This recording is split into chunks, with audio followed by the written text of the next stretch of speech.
Hey everyone, we'll be starting in a moment. Please bear with me.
All right. Close that.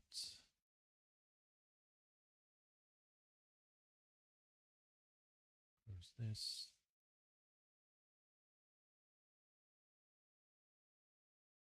Things seem to be okay. So let's go. Hi everyone. Welcome to another stream of Apollo Justice Trilogy. We are continuing with Spirits of Justice. We have the next case to do. I don't know what's going to happen in it. We didn't really watch it because apparently it doesn't have an intro. So we're going to see what happens and goes on in there. I put reunion as the title because I'm unsure if there's going to be a reunion or if Maya doesn't show up until the end of the game or she gets killed or whatever. I don't know. But whenever she does show up, something's going to happen. Other than that, yeah, last time we had managed to defend Albi from being killed because they thought he was a murderer.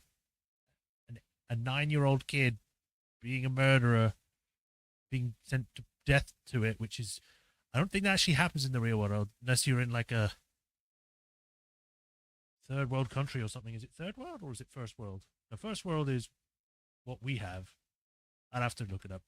Anyway, we're going to see what happens. I had some issues with the stream earlier. I was originally going to be starting at 6, but I could not connect to the server no matter what. It wasn't until I made it, instead of being auto-detect, I had to switch it to a specific server that it actually worked. I don't know why it did that, but that explains why I'm here at this weird time rather than at like, I don't know, 6:30 or something. But yeah, that might be why I might sound annoyed if I do. I think that's everything. So yeah, without further ado, let us begin.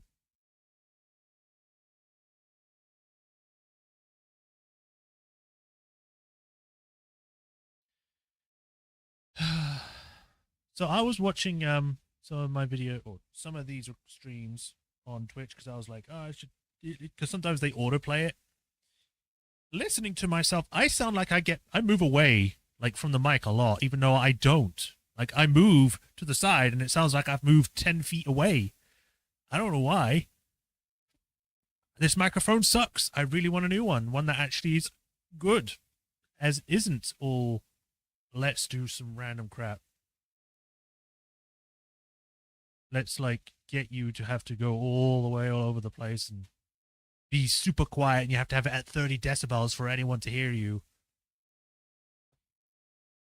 It was good when I first got it, but as time has gone on, it has not been forward to my needs, and I need a better one. But I cannot afford a better one yet, so we're probably going to wait even longer.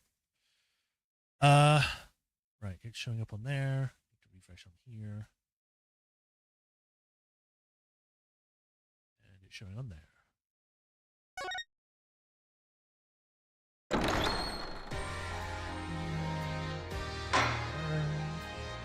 So the magical turnabout is the next one.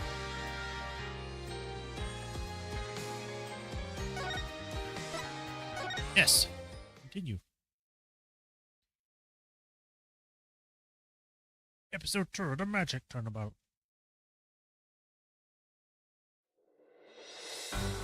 That see. Mushrooms. Alice in Wonderland? Is that Trucy? Behold my might! Right.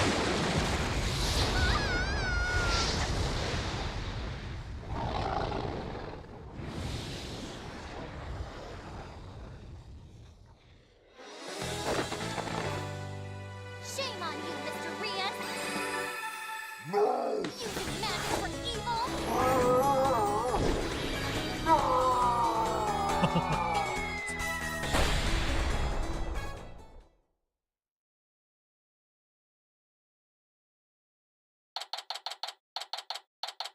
Guess she's fighting a dragon while we're busy. It's probably in a show or something, but still. Weird. April 27th, 10 a.m. Penrose Theatre Stage. I feel like I've forgotten something. I shouldn't have posted it there. I don't know.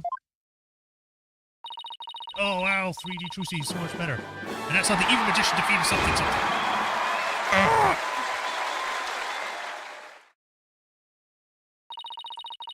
See you for Act 2, everybody. I've forgotten how to do Trucy's voice.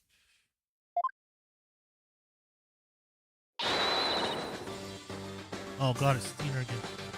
Brava, brava, Trucy. Wow, Apollo, isn't that a great trick? You bet, I've never seen such a great magic act. Did you know they even featured Trucy's show on TV this morning? I don't know what it is, but she seems different. Did they, like, saturate her more or something? Because her hair doesn't seem as light as before.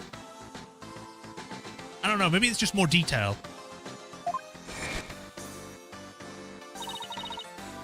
Penrose Theatre. A well-known gateway to success for entertainers. That clock's melting. It's here at this famous theatre that we will finally get to see. Trucy writes, Trucy in Grammary Land. Grammary. The long-awaited revival of the magic of true grammary. Wow, that explains why... Wow! That explains why there's a new TV creator to cover the show. This is the perfect opportunity to promote Write Anything Agency 2. Excuse me? You're just gonna butt into our own freaking stuff just to promote your own agency? After all, people look up things they see on TV, right? But wouldn't they be looking up the talent part and not the law part of our agency? Mamma mia, you're right! We'd get nothing but requests from Trucy's fans, wouldn't we? Oh well. Guess we'll just have to make it to the old-fashioned way. By murdering people. My name is Apollo Justice, and I finally show up in the game that's supposed to be a part of my trilogy. I'm a rookie lawyer with only about 2 years of experience under my belt. Rookie? It's 2 years. That is not rookie. Rookie would be still like the 6 months. The first 6 months. We're here to see Trucy's magic show. She's a fellow member of our agency. Came on behalf of our boss, Mr. Wright, but who's always away. Who's away on a trip. Oh, and did you hear, Apollo? Even though it's only her debut, her shoes are completely sold out. What, really? That's amazing. Voila, a star is born. Who knows how far she'll go? At this rate, nothing in the world can stop us. Why are you laughing like Wario? You realize this has nothing to do with you, right? This is Athena Sykes. She's another member of our agency. She may not look it, but just as 19 years old, she's a lawyer as well. She's also filled with trauma. What do you mean she may not look it? Of course I look the part. Care to explain how exactly? Hey, Ruffletron, it's alright. Come on, have a heart. Stop treating me like a child. That gadget around Athena's neck that spoke just now, that's Widget. Widget helps Athena out with her special fields of expertise in analytical psychology. He also has a habit of blurting out whatever Athena's really thinking. Yeah, this little guy can be a little unruly at times. Hey, upgrade me already.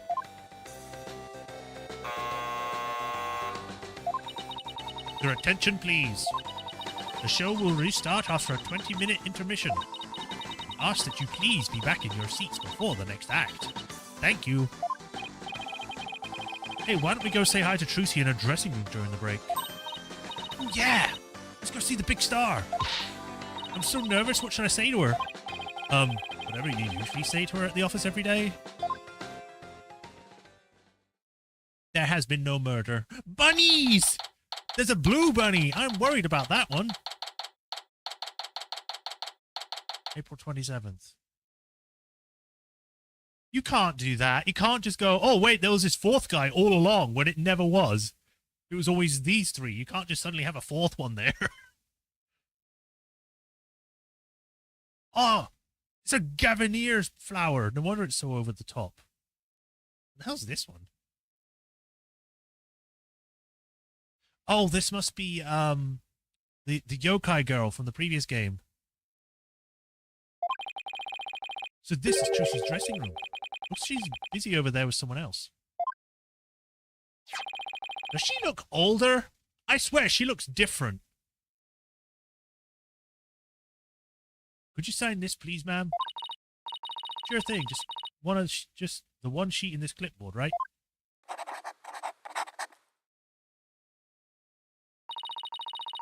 A fan asking for Trucy's autograph, maybe? Why can't I say things today? Ugh! Maybe I should just stop streaming. I can't do anything right. Her model did look older in this game. Okay, so it's not far off then. I don't think so. Looks like some kind of contract. Thank you very much. I'll get this to the producer right away. Great, thanks. Oh! Polly Athena, you came. Yeah, she's definitely looking older. I need to actually check, because she might be 17. I think she was 17 before in the previous game, or she was either 16 or something. Still 19. Anyway. Polly Athena, you came. Of course, congratulations on your big debut. Thanks. Who was that just now, by the way?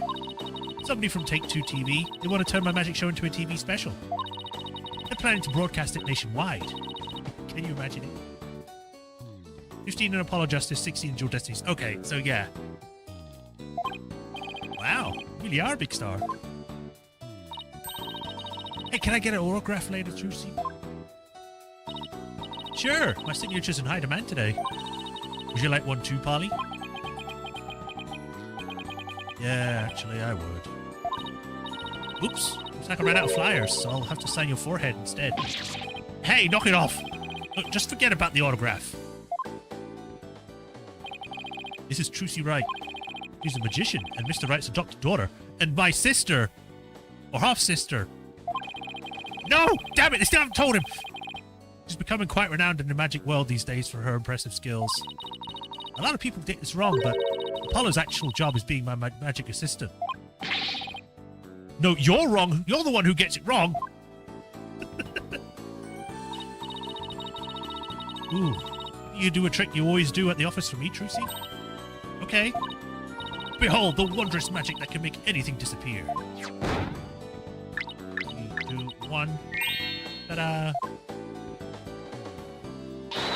My magic panties are an extra-dimensional galaxy! Brava, Trucy! Brava! Okay, but why do you always have to make my attorney's badge disappear? Well, that's because out of everyone at the Write Anything agency, you're the one I get the best reactions out of. And you're not a good lawyer anyway. It doesn't make my poor badge feel any better. I can examine already? Oh! Present my badge! Oh, your attorney's badge. Does this mean you want me to... I knew I shouldn't have done that. Hey! Why'd you put it away? Fine, if that's the way you're gonna be. 2, 1. Ta-da! Hey, don't make it... Wait, my badge is still here. That was my badge, Trucy.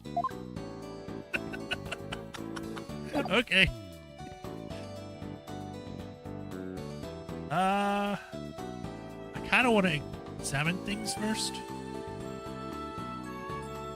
They always felt like siblings even before the reveal. It's why I never shipped them. Also the age gap. Not really like a 4 age difference as far as I remember, right? But yeah.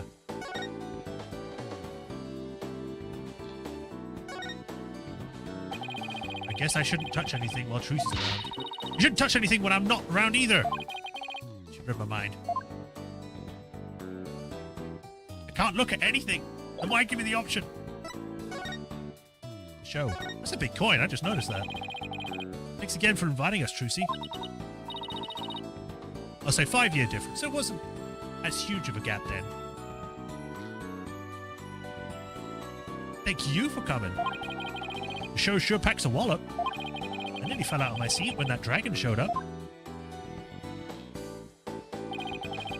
And when it attacked you, phew, that was not in the animated cutscene. It was an actual dragon that was cartoony. This one's just a cutout. Ugh. I was terrified, even though I knew it was all part of the show. That's good, because that trick is the one crowning glory of Act 1. I'm really glad you're enjoying the show. I heard your show completely sold out, Trucy. They say your fans were all over the tickets the instant they became available. Like hungry wolves going after their prey, ripping and tearing, and opening their insides and devouring within. Okay, calm down, Athena. Sounds like you made quite a low pack of followers for yourself already, Trucy. You two are the only ones who get a special VIP invitation from me. Today's just a dress rehearsal for the performers, staff, family, and friends. What? A general probe, huh? That's what they call it in Germany. The real show isn't until the day after tomorrow. By the way, are you going to finally do your magic panties trick on stage after the break? Sorry to disappoint anyone who just came to see my magic panties. But my next trick is completely new. I'm debuting it today. Ooh, new trick, huh? Are you going to chop Apollo into little lawyer bits? Because I hate the guy. Funny, I don't recall ever agreeing to anything like that. Huh. Well, that does sound like a good idea. Today's trick is a totally new Troop Granbury original. The entire future of the troop is riding on the success of this special new trick. How so? This is so fun. This show is really important to me. It isn't like any other shows I've done. And it's why my father is missing it, because he's too busy looking for his girlfriend in another country. Not like I care or anything. As the rightful heir of the true Granbury repertoire of magic, this show is my first chance to unveil the tricks I've inherited. True Granbury, huh? Yeah, I have a poster of them hanging up right over there. You weren't in it! Feels like it's been ages since I've seen a picture of them. True Granbury was a part of magicians who dominated the magic world in their day. No, he's not. He's in another country.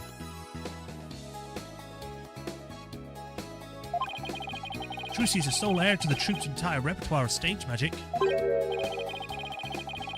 Huh? Who's this guy in green and purple on the left here?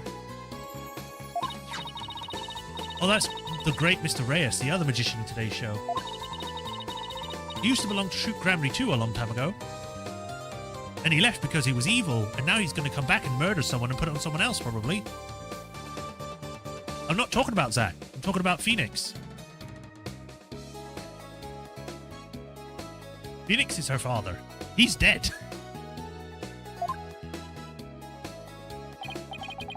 Hey, so tell us more about this special magic you're going to reveal today.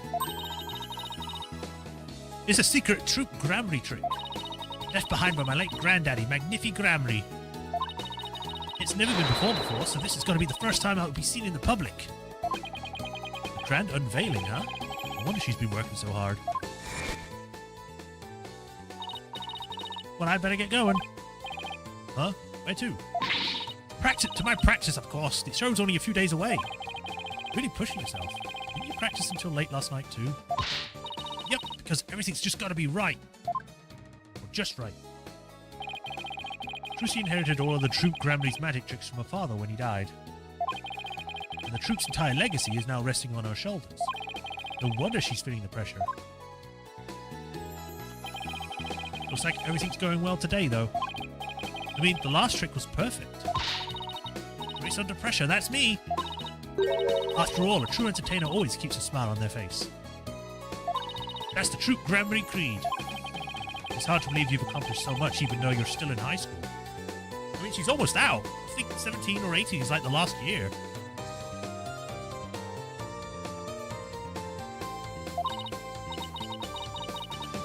But to tell you the truth, I'm actually pretty nervous.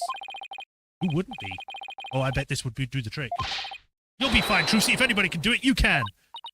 But Polly, that was just the boost I needed. Thanks. Apollo's fine. Sure has a way of really hitting you right in the heart and in the ears. Enough ragging on about my voice already. I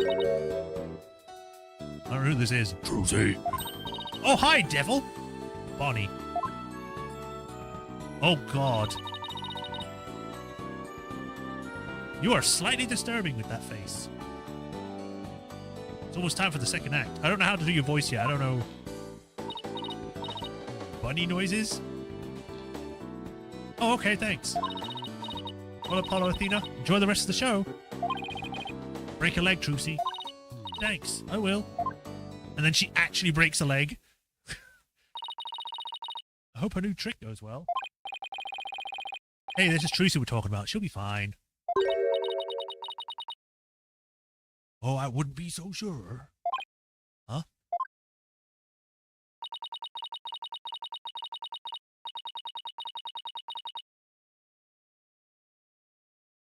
I need to try and think of how to do your voice. Bunny noises, I guess.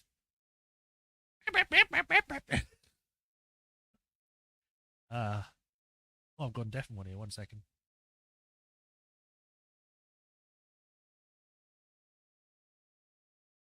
Performing magic is like walking a tightrope. There's always an element of danger. One little mistake can even cost you your life, you know. I wonder if she'll make it across today. And what do you mean by that exactly? Oh, nothing. Now, if you'll excuse me.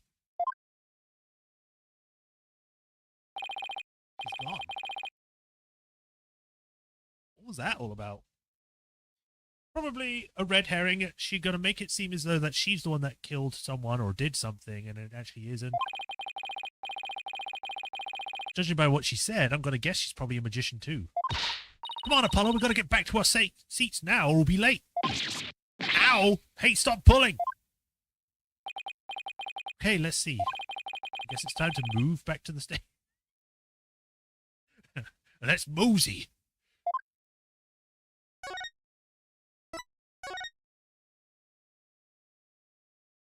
Oh, it's a coffin.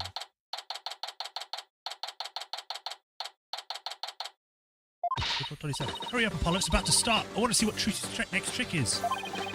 You're really wound up today, aren't you? Why don't you just take a seat, and try to relax? Oh, look, there's a TV reporter over there. With a TV camera and everything. Oh, yeah, baby. Athena, sit down. You're blocking people's view. Yeesh. I feel like I'm babysitting here. Hello, everyone. I'm reporting from the beautiful Penrose Theatre, where the public performance of Trucy in Grammarlyland begins in just 2 short days. But today, they've very kindly agreed to give us a sneak preview. Isn't this exciting? Apollo, do you think I was on TV just now? If you were jumping up and down and waving your arms, yeah. They probably moved the camera to the side so you get cut out. How should I know? But if you were disgracing our entire agency, that's for sure. Hey, what's that supposed to mean?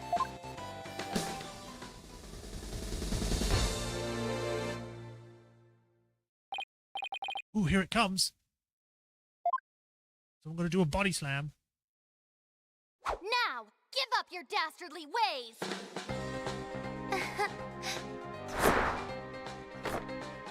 Huh? Over here.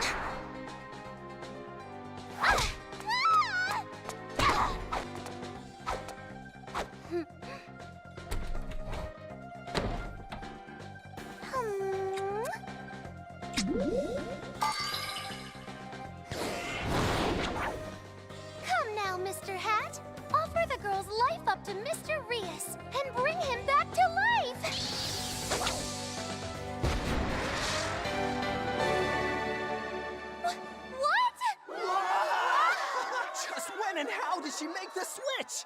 With the big won't big be puff of reviving smoke. Where anyone do you think she today. did it?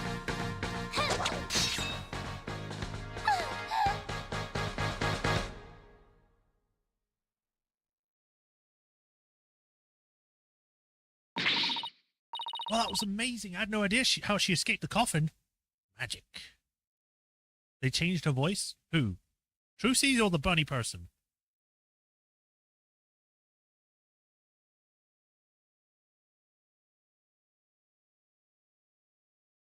Bunny best side character. I'm glad Trucy escaped.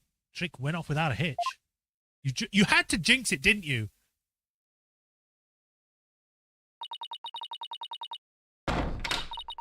When I open the coffin like this, inside you'll see a dead guy. Mr. Reyes? But how? I wonder what's going on.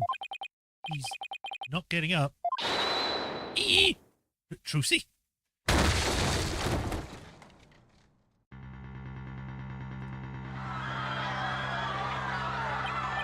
What just happened? Whoa, man, an accident? Is like that guy dead? Wait, that's not part of the act?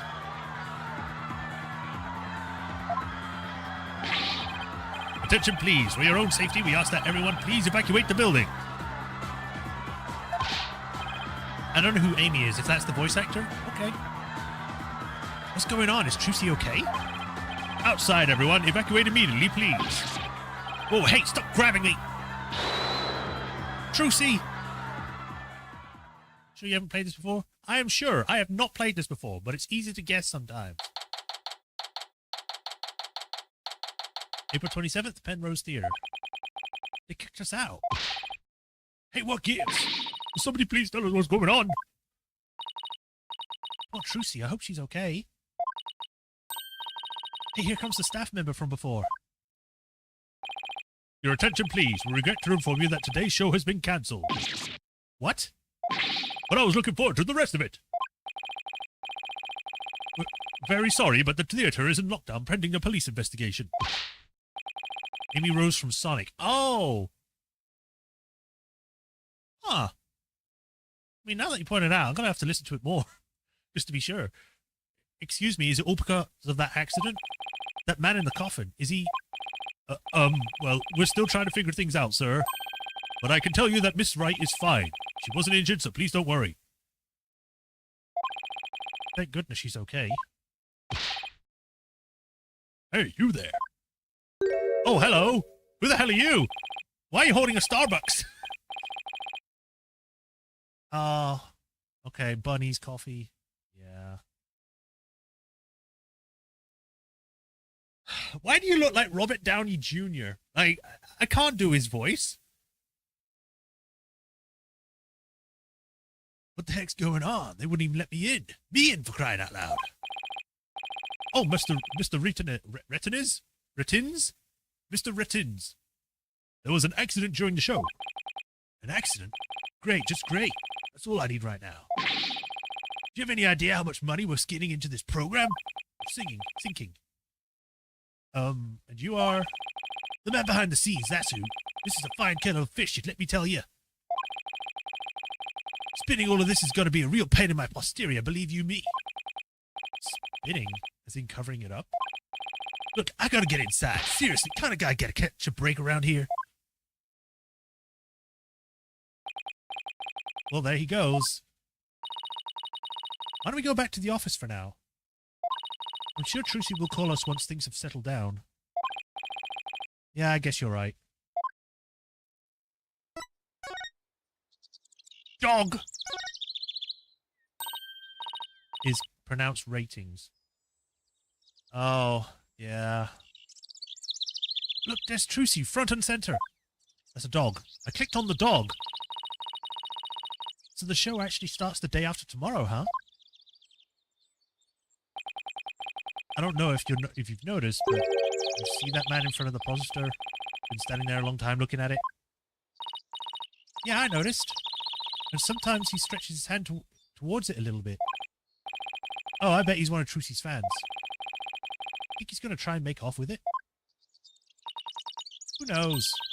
Oh, look. I guess we don't have to worry. Every time the man reaches out for it, the dog growls and pulls at his pant leg. Yeah, it kind of begs the question, who's the master and who's the pet? It's me. I am the pet master. What are all these weird shaped objects anyway? Are they supposed to be modern art? Like that clock. Is it just me or are the hands moving awfully fast? Ay caramba. What kind of clock doesn't show the proper time? Is that part of what makes it art? Who knows? Hey, take a look at that man in front of the clock. He's trying real hard to set his watch to it. Hey, mister.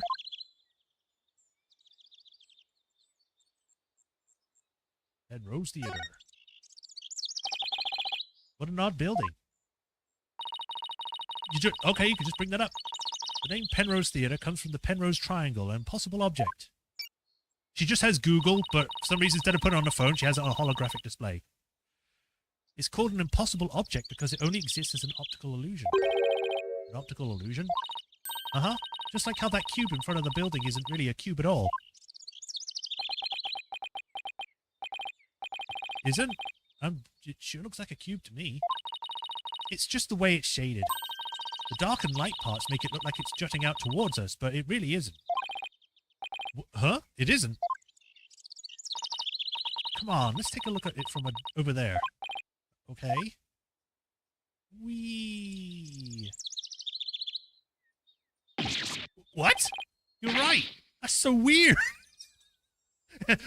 Apollo's just like flabbergasted by everything. That's so weird! Now do you get it? I think so. It's kind of hard to tell. What about these buildings? Are they not really real? I mean, to be fair, most of these games are kind of optical illusions. They give you the depth of perception when it really is just a flat object. You'd expect Mr. Perceive to understand. Yeah. I think that's everything here. Yeah, nothing else really to do. So, I'm going to present you my badge. My badge is shinier than yours. Of course, yours is newer than mine. A great weathered finish like this one only comes with age and experience. What? I can get finished just as good as that on my badge too, you know. Getting it dirty on purpose doesn't count, Athena. Pardon? What makes you think I'd ever do something like that? Probably because you've done it before. The agency. Oh! It didn't update it, so it still looks kind of pixely. The only thing they updated was the jacket, by the looks of it. Ring, ring. Banana phone. It's no use. I can't get a hold of Mr. Wright. Well, of course, he's in a different country. Were you trying to ring him? That call would have cost thousands of dollars. Or whatever your currency is in Japanifornia. I wonder if something happened to him in Khu'rain. Well, he's trying to defend a child from murder, so... Maybe he got caught up in some kind of trouble again, as always? Yeah, trouble's drawn to him like iron filings to a magnet. Hey, Apollo, speaking of Khu'rain, they're showing something out about it on TV right now. There's been some surprising news coming out of the Kingdom of Khu'rain. The country recently saw defense attorney Phoenix Wright win a not guilty verdict. The first verdict of its kind in 23 years. Mr. Wright won a trial in Khu'rain? Lawyers are said to be highly disrespected in the Kingdom of Khu'rain, so Mr. Wright's win was an upset victory amidst entrenched hostility. Wow, did you hear that? The first time in 23 years. Yeah, but what was he doing in court there in the first place? I thought he just went for a visit. So he was in some kind of trouble, just like we thought. Next, an update on the unfortunate accident that occurred in the Penrose Theatre. Hey, now they're talking about the accident at Trucy Show. Famed magician, the great Mr. Reyes, was skewered with a sword and died on the spot. Oh no, so he really is dead. And now, here is the footage of that deadly moment. You can't just show that on live TV.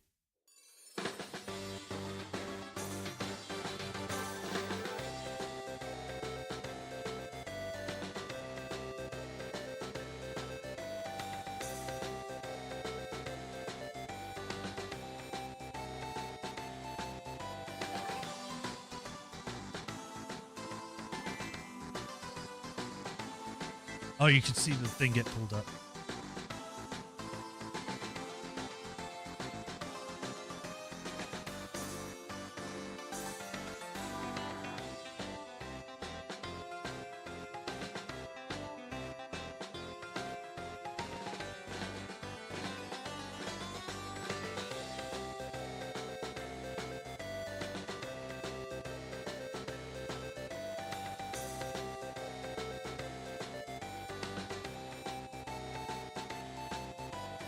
Why is it only zoomed in on her?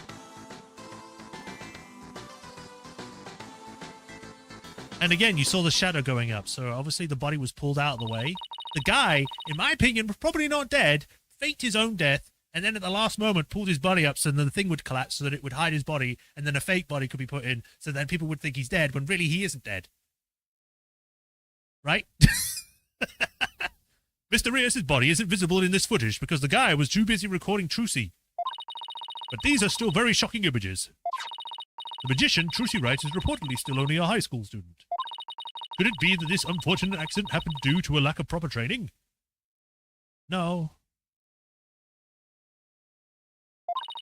Did the young magician have enough experience, preparation, and knowledge? Yes. Some might say that the true Granby should be held accountable for this incident. No. Hey, what kind of biased reporting is this? Yeah, they're making it sound like it was all Trucy's fault. Oh, we've just received more breaking news. Oh my! The young magician in question, Trucy Wright, is now under arrest for the charge of involuntary manslaughter. What? We'll keep you updated as this unfortunate tale unfolds. Stay tuned. Trucy's under arrest? She can't be. Apollo, we gotta do something. Yeah, let's get down to the detention center right away. Before I forget, I think I just got to jot a few things down about the case. I'll just open up the court record with E and flip to the bottommost tab with Q or E to make notes. I can use it as the kind of to-do list. If I ever get stuck, I can just refer to these notes. Oh! Case brief. Great Mr. Reyes, age 17, victim's body was discovered in the coffin during Trucy's magic show. Thought to be a magic-related accident. I really thought they would have shown her look up because she saw the thing there and then dashed out so the thing wouldn't collapse on her.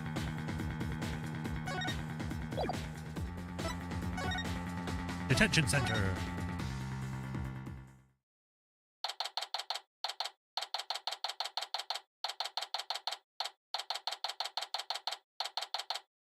Detention center.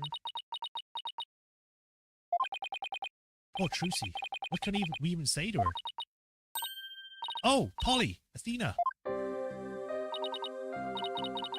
Trucy, are you okay? Oh, I like this song. It's like the old one, but it's like slower and more sad, I guess. I'm fine. Don't worry about me. I saw the news about the accident on TV. I guess I can't genie my way out of this one. I got arrested and everything. They say I'm the one who caused the accident. But that's not true, right? To be honest, I don't really know.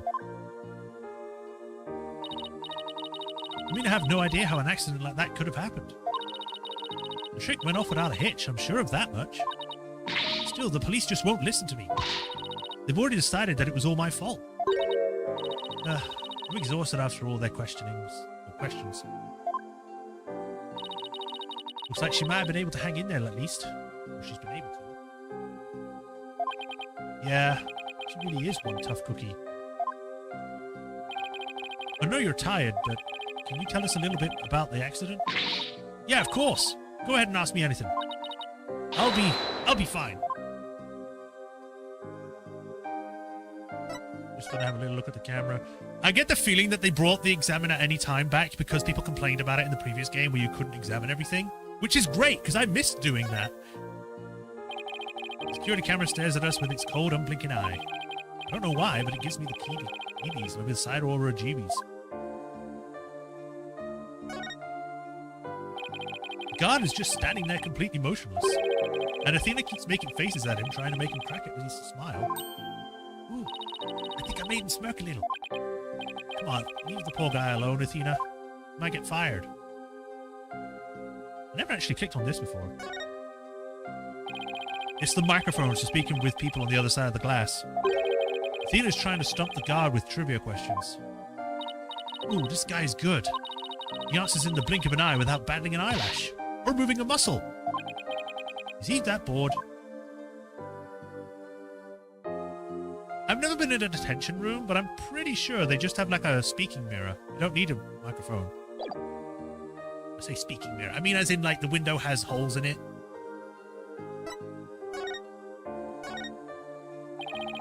For starters, can you help us understand what happened? In today's show, there was a dead body in the coffin. How did that happen? Was there some kind of accident? I don't really know. The coffin was supposed to be empty when I opened it, but instead, Mr. Reyes' body was in there. It must have been a huge shock for you. No! When the dragon set piece fell down, at the end, what was that, an accident too? It must have been. I have no idea how or why that happened either. Nothing went the way it was supposed to. I still can't believe Mr. Reyes is actually dead. As tough as she is, this has obviously taken a toll on her. But how did Mr. Reyes' body get into the coffin in the first place? Trucy, we need you to tell us the secret of the trick. You know what they say, a magician never reveals her secrets. But I guess I should make an exception this time. But if you ever tell anybody, I'll make you my guinea pig for every single new magic trick from now on. You have been doing that anyway! Don't worry, I'm a lawyer, remember? Client confidentiality is part of the job. Also, never mind the cameras and the other recording equipment in this place. They're gonna not listen to you. Also, I think this is the first time a magician in the series is actually going to be telling the secret. She's not a real magician, guys. She's giving it up. The magic trick. So let's call this trick Drusy Gramry's escape. How did you get out of this coffin? Alright, here it goes. I'll reveal the trick just for you two. Prepare yourselves for an exclusive explanation by magical girl Trucy Wright. There's a secret trapdoor on the stage that leads down to the understage passage. Trapdoor? So, when did you slip down into the understage passage? Remember when Mr. Hat was on stage and holding the sword next to the coffin? Well, by then, I had already escaped down from the coffin and was waiting under stage. And while I was down there, I did several things to get ready for the next part. What technique? Okay, so what happened next?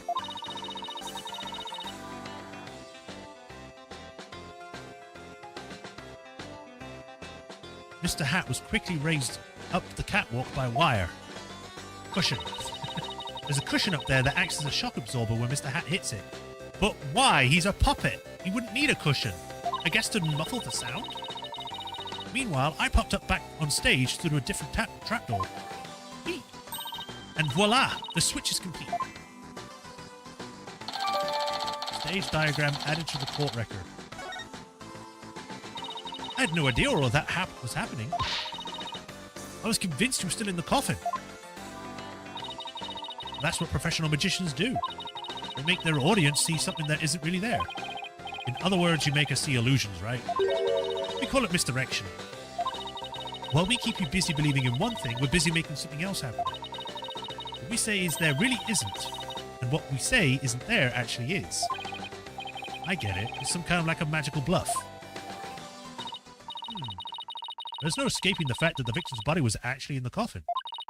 It wasn't empty like it was supposed to be. Yeah, that's the part I don't understand. The last thing in the world I expected to see in there was Mr. Reyes.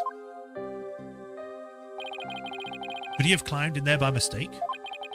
I should get back to asking Trucy about the accident. Can you tell us more about the victim? The great Mr. Reyes. Who exactly is Dr. And he said Dr. Amadeus. Mr. Reyes.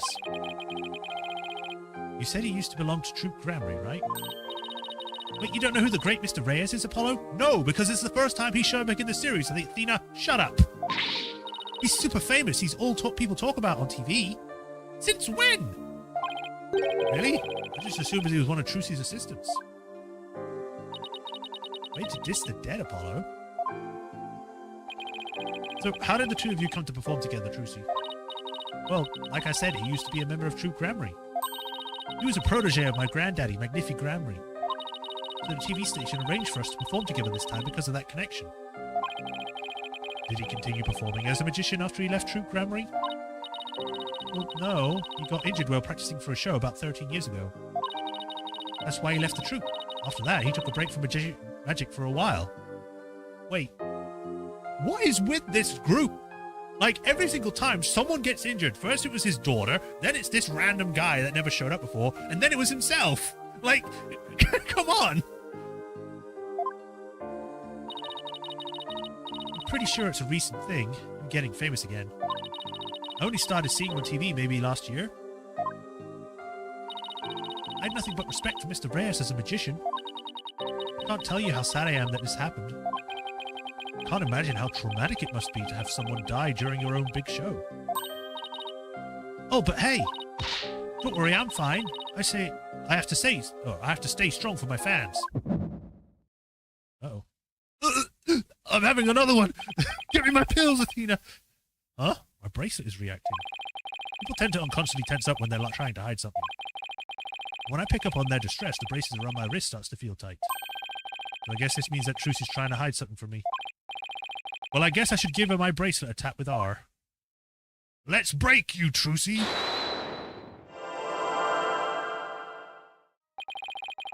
Oh my god, his eyes vibrate. I swear it didn't vibrate this much before. Why did they make it pulsate? Like before it was like a zooming action. Now it's like it's just vibrating.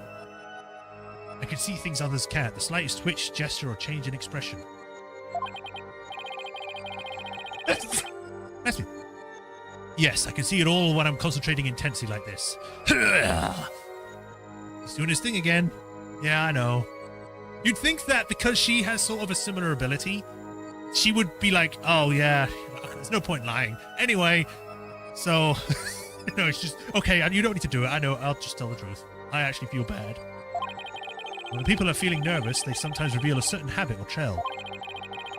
I'll just shift my viewpoint around until I find Trucy's tell. What's her eyes? Okay, I think I found her tell. Now to listen carefully to every word and see what she gets shifty-eyed over. Then I'll perceive it wherever she seems nervous about to get to the bottom of things. So they actually kind of improved the tutorial for this thing, because last time it was like, listen to the thing over and over until you see it. This is like an actual tutorial of seeing it first and then trying to match it with the words.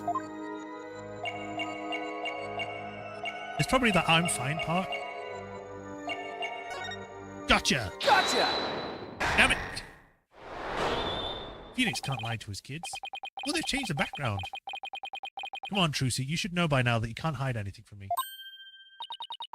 Don't tell me that your bracelet reacted. Yep. And here I thought my smile was going to do the trick. Looks like I broke the first rule of being a magician. A true entertainer always keeps a smile on their face, right? I remember you hearing that before. You said it before. That's right, it's a Grammary motto that my daddy used to say before he passed away.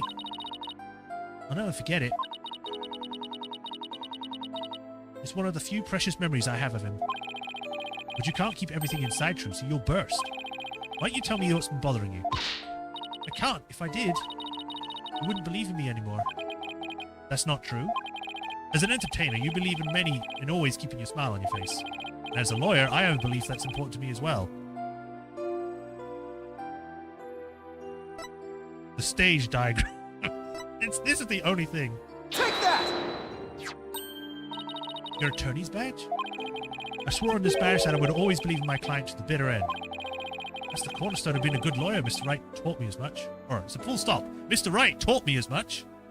Also, you've been with us for a while. You should know our family motto, which is the same thing.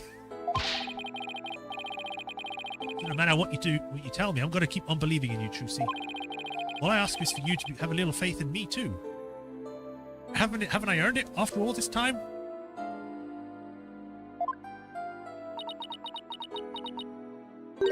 All right. Thanks, Polly. I broke her! Yeah!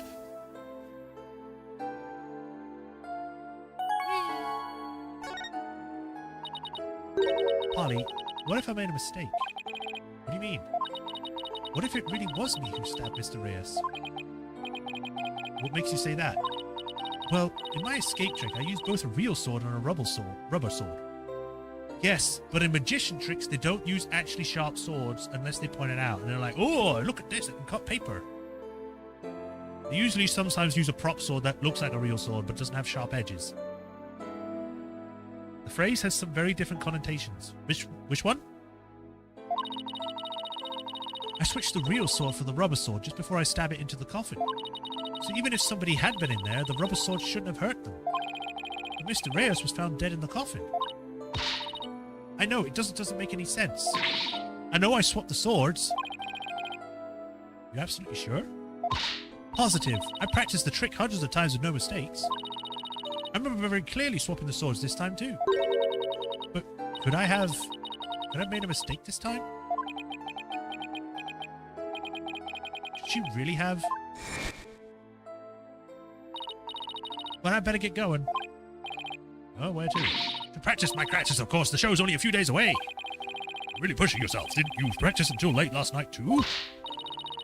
Yep, because everything's got to be just right.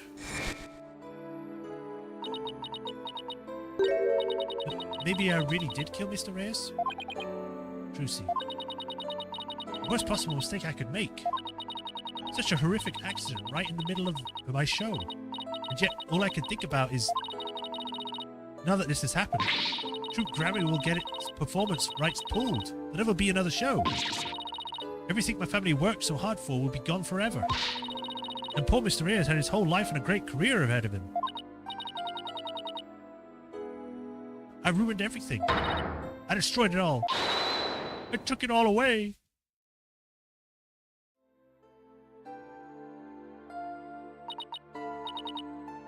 Polly, I'm ready to pay for what I did.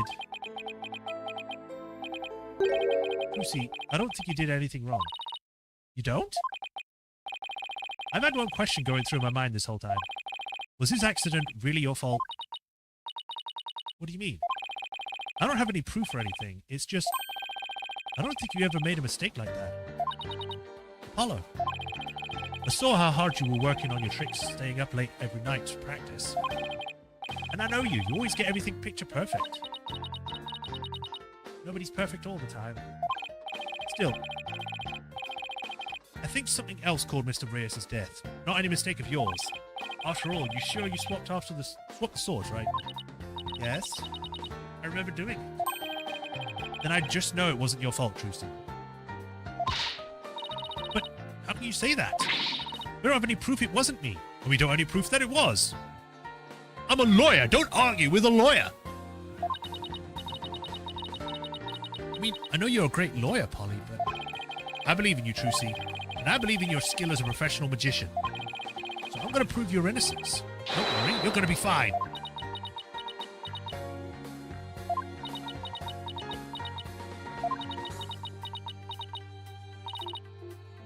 Sniffle.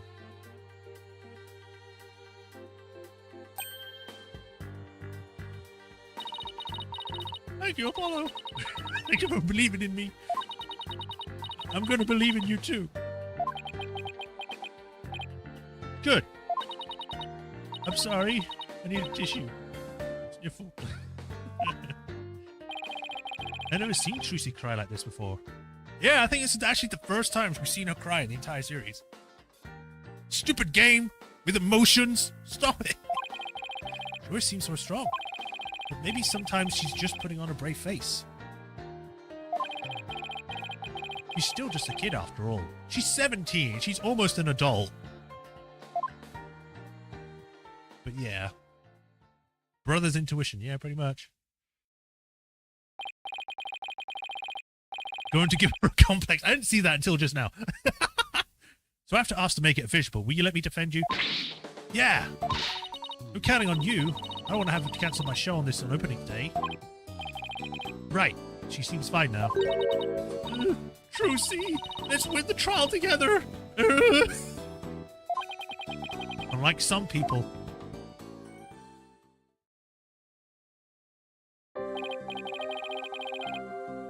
Well, we better get right to the investigation. Come on, Athena, wipe that nose and let's go. Excuse you, do you see any snot on my face, Apollo? Each, talk about an emotional roller coaster. We need to investigate the stage at the Penrose Theatre where the body was found. Yeah, I hope no one will try to stop us. In comes Fulbright, I am back! If you're going to go to the Penrose Theatre, can I ask you a favour? Of course, what is it? I left a very special notebook behind in my dressing room. Sure, we can pick it up for you. That notebook is really, really important to me. I don't know what I'd do if anybody read it. Wow. I wonder what is in it. Don't... It might be a diary, Apollo. Don't read it. You'll start a war.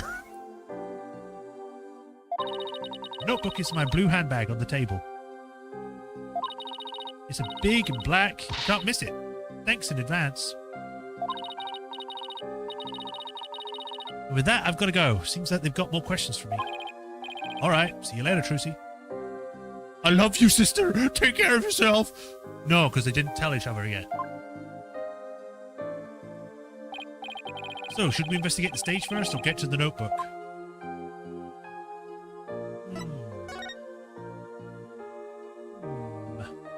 Let's...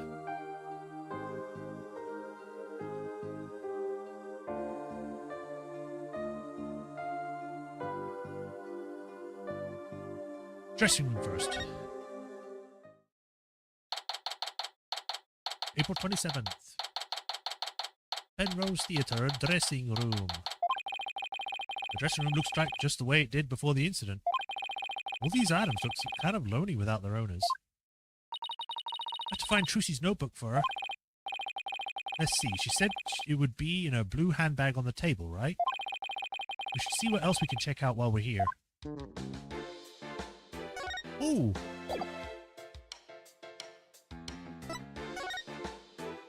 Different investigation music. Nice. Look at all this stuff. I bet it belongs to that Bernie assistant we saw in the show. Bunny, not Bernie. Why did I say Bernie? Ah, that's a lot of stuff. Does she really need all of that? I mean, I don't think I've ever seen so much makeup. When it comes to sheer number of items, your desk back at the office isn't any better. Those things are natural accumulation of 2 years of work, and they're all necessary. Really? Instant noodles and crackers? Of course! I need those for when I have to stay at the office all night prepping a case. And the comic books, too? Oh, of course, I need those, too. Manga these days are super realistic and informative. I need them for research. Aha, I see. So you need to research street fighting and the funnies, do you? Bitcoin. Nobody is allowed to make a cry but Apollo. Look at all this stuff. They must have belonged to Mr. Reyes. Doesn't he get his own room? Okay, I guess they all three shared a room. Oh, look at the colours on that briefcase. You think when he carries it around with him in his time off? Well, during his shows, he wears a mask to hide his identity. If he carried around that briefcase when he wasn't working, wouldn't it give him away? Ah, but you've got to change gears and look at things in a different way at a time like this. Oh yeah? Meaning? Well, what if Mr. Reyes wore his full costume all the time, even when he wasn't working? Then that briefcase wouldn't have given him away one bit. Okay. Yeah, I'm getting pretty good at this turner you're thinking around stuff, huh? She's like a little kid who's learned a new trick and couldn't wait to try it out. Bunny! Oh! The rubber's in my throat there. Look at the adorable little bunnies. I think I'm sick or something. I can't do words properly. Rabbits, huh? I used to have a pet rabbit. You did? Really? You? You sure don't look like the type. What do you mean? What's wrong with me having a pet rabbit? Aren't people who have rabbits as pets usually the quiet, sensitive types? No? Anyone can own a rabbit. You're being very prejudiced here, Athena. Well, pardon me for being so loud and insensitive. Rabbit food. Trucy put some posters up, I see. Oh, here's one of Troop Grammary.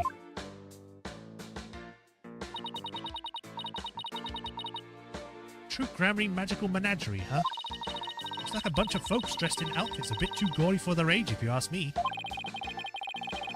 But isn't that pretty much how all the best magicians dress? Was True Grammary such a big deal back in the day? I guess so. Everybody in the country knew them back then. They had a great tricks. Like masking or making a building disappear or escaping a safe drop from a helicopter.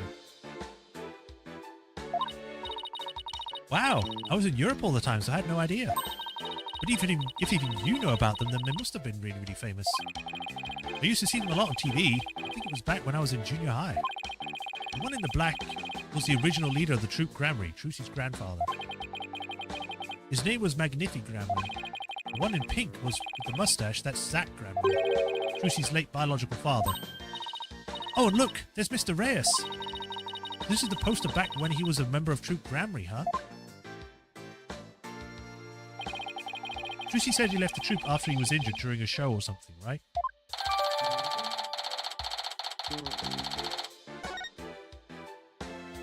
Bird.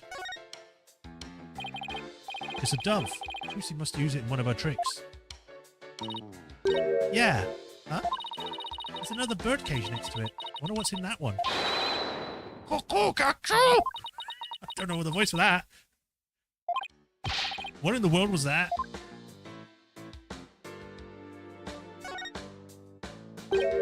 Huh? Aren't these Ninetales flowers? You know, those flowers that only grow in Ninetales Vale. Oh my goodness, you're right! That's not Athena! Holy shit! You're right! That's Athena. There's a card here and a third to go with it. The card says, "Good luck, Trucy," from Damien and Jinxie Tenma. Where Tenma and Jinxie, huh? What does the letter say? Let's see. Oh, there's a message for you in here too. Really? Please tell Mr. Demon Lawyer I said thank you for everything. Thanks to him, I overcame my fears and now I'm not afraid of yokai anymore. And guess what? I've even become friends with yokai like Itin Momen and Konaki Gigi. No matter what happens, I guess you'll never grow out of a demon obsession.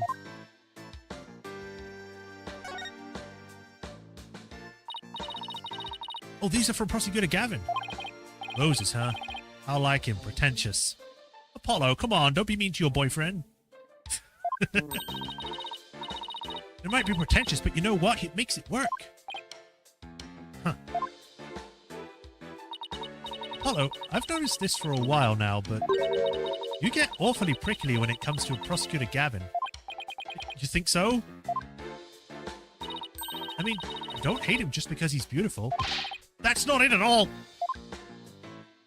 I like that I can actually read it. It says, "Congrats, Fraulein Wright."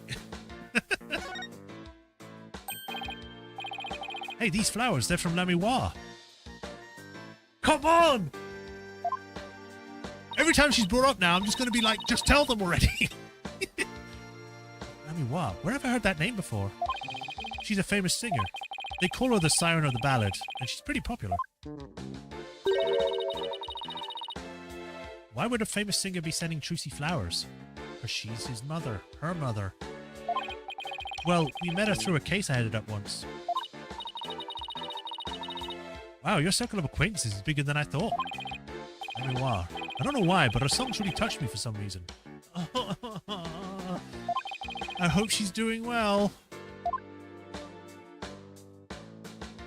Why is it that every time Japan tries to do an Alice in Wonderland skit, it's always this outfit? It's not this outfit. It's not all the same. I get it, it's iconic, but come on. Look at all these costumes. I bet they're all Trucy's. Ooh, could you tell by the scent? Are you like some kind of bloodhound or something? I'm her assistant, not a pet. What if she sung to Baby Apollo? Stop! I was already thinking that. I don't need to be sad about it now. Oh, here's that handbag Trucy was talking about. I feel a little funny about digging around in a girl's purse. It's a handbag. It's not a purse. I guess it's okay to open it. After all, she did ask us to. But not you, Apollo. Let me do it. Why? Let's see. Huh? No, not this. What's this? Oh, wow, she has... Oh, Trucy, you are bad. What the fuck? You can't... What?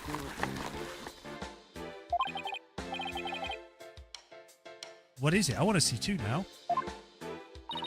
That's funny. She said it was a black notebook, right? There's nothing like that in here.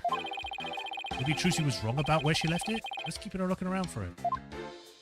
What's the difference? A purse is something that you can hold in your hand. A handbag is something that you put over your shoulder. Bonnie.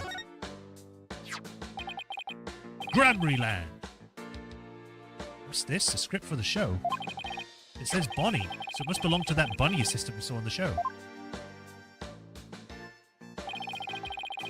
You and I got to see the first two parts up to the end of 10:30 or 10:28 a.m. segment. But this Mr. Reyes' fire trick, we didn't see that part. 9:30 a.m. Mr. Reyes transforms into a dragon, Trucy's hat trick. 10:20 Bonnie teleportation trick and Trucy escape trick. 11 a.m. Mr. Reyes fire trick. This will be dangerous. Make sure the fire bucket is ready. She did say big and black. Oh, God. Yeah, because they cancelled the show after the accident. Hey, there's a note about the fire trick. This will be dangerous. Make sure the fire bucket is ready. Come to think of it, when Mr. Reyes turned into a dragon, it breathed fire, didn't it? Coin tricks and fire tricks are Mr. Reyes' specialty. Maybe they had some big finale planned. But Mr. Reyes and Trucy would face off in a grand magical showdown after his revival.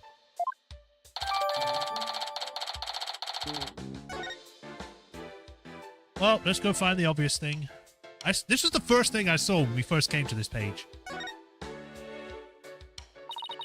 I say we take a look through Mr. Reyes' things too. Hey, is that a notebook sticking out from behind the briefcase? You're right. It's practically screaming over here. Look at me. You think it could be... Oh, wow, Athena! Our hunch was right. It's Trucy's notebook. This is a thick book! What's it doing mixed in Mr. Reyes' stuff? Good question. Trucy's notebook. Huh, it's locked. I guess that means we can't read it. I wonder what kind of secrets are in here to make her want to lock it. A girl her age needs her privacy. Besides, everybody has a secret or two if they don't want others to know about. If there's anything in there about kisses or crushes, I think Mr. Wright would cry. He'd either be like, my girl's growing up, or who dare is making my Trucy act like a woman. She's my child. Well, we examined just about everything, I think. Looking through other people's stuff was so thrilling. Like I'm doing something naughty. Yeah. I know what you mean. Just don't go poking around in my things at the office. Why? What do you have to hide? I don't think I like how her eyes lit up all of a sudden. Anyway, we better get this notebook to Trucy. I guess just immediately go to the detention center. Or not. Fine, I'll go to the stage then. April 27th, Penrose Theatre. The person you are trying to call is not available. After the tone, please record... I've tried calling Mr. Wright 100 times, but he never picks up. Because he's in a different country. Are you stupid? Like, by the time he gets his phone bill, he'll have to spend something equivalent to a house. He left some voicemails, so he'll probably call once he gets them. He's going to flip when he hears what happened to Trucy. Hey, this is the place, a theatre where that magical murder happened. Oh yeah, wonder if they brought the dead body out yet. I hear they already arrested the murderer. They say it's a young girl. Yeah, high school student, can you believe it? Kids these days, going about murdering people. What's with all the curious bystanders? They sure are kicking up a fuss. How dare they call Trucy a murderer? They got some nerve. Can't let people think that about her. We have to defend her. Apollo, is that you? He calls in Uncle Edgeworth. Yes.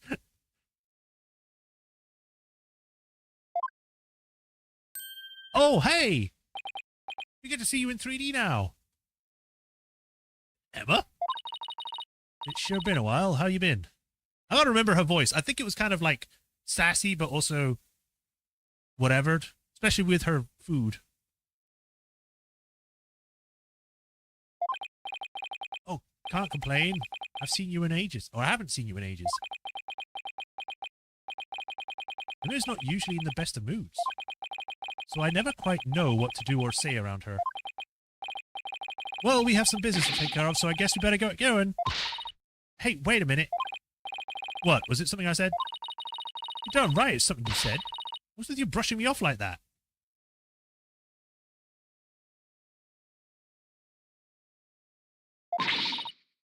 We've got heaps to catch up on. After all we've been through, you're not still mad at me about something, are you?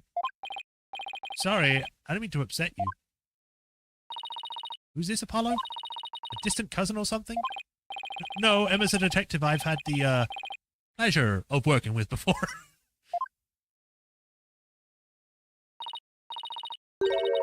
Hello, I'm Emma Sky, forensic investigator.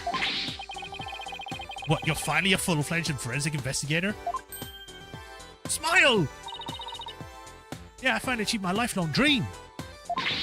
Look, I even have an official forensic investigator band and everything. That's great, Emma. I bet the exam was really hard, huh? Oh, it was a cinch. Really? So I thought you said something about failing it over and over. Well, never mind that. The important thing is I'm not a plain old detective anymore. So no more boring old investigations for me. I'm so happy I could help the whole world. Coming from you, that's really something. Criminals beware. Fingerprinting, luminol testing, DNA analysis. Emma Sky is raring to go, so bring it on. Oh, I guess it's goodbye grumpy clouds, hello fanatical sun. She's very cheerful, isn't she? Is it because of the weather or something? She sure wasn't like this before. She was pretty frustrated back when she was assigned to the Criminal Affairs Department. I think now she's probably acting closer to what she was when she was a teenager. When we first met her.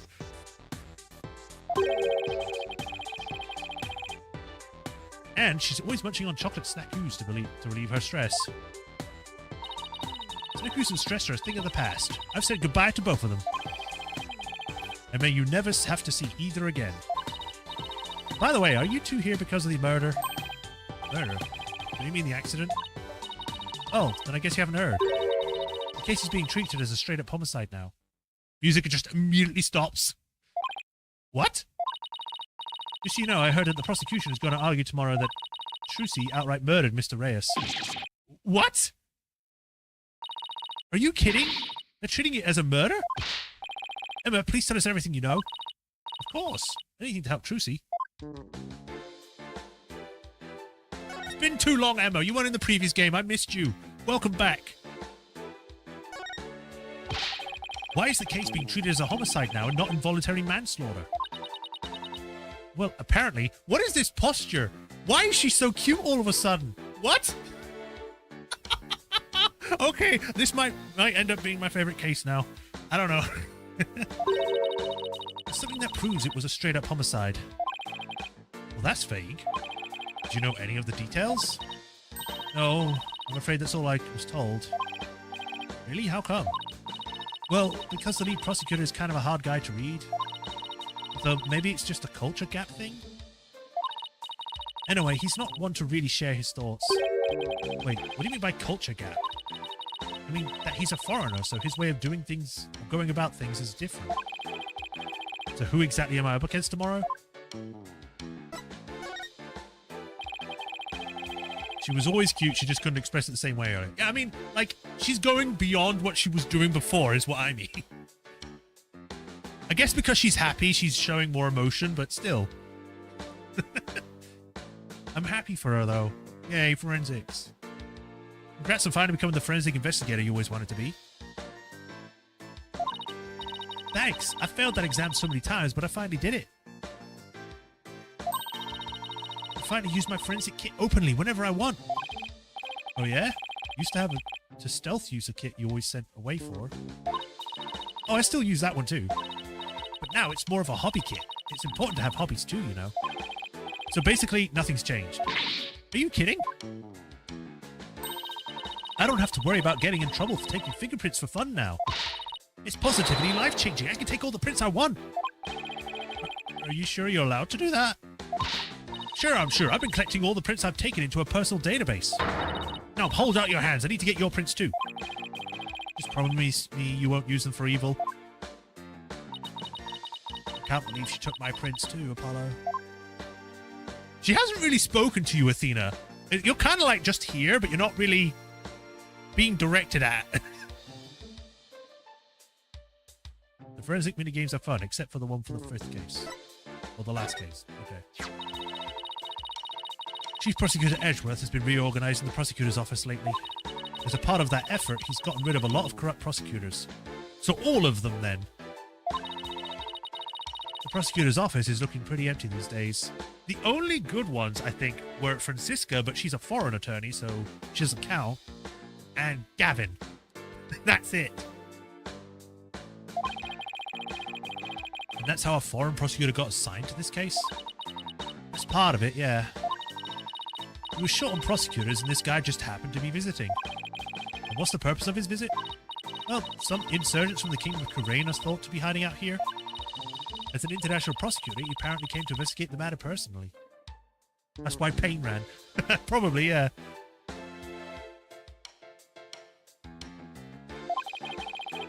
So, he's from the Kingdom of Khu'rain. That's right, he's also a Khu'rainist monk. A monk? How did he get assigned to this particular case anyway? It seems he's very devoted to furthering the studies as a prosecutor. He wanted to learn how crime scenes are investigated here, so he just showed up. So he was just curious, huh? He looked the entire scene over quite earnestly, and just as everybody else was ready to call it a case of involuntary manslaughter. This is most certainly a murder, the cruel act of an impure soul. That's what he said, just like that.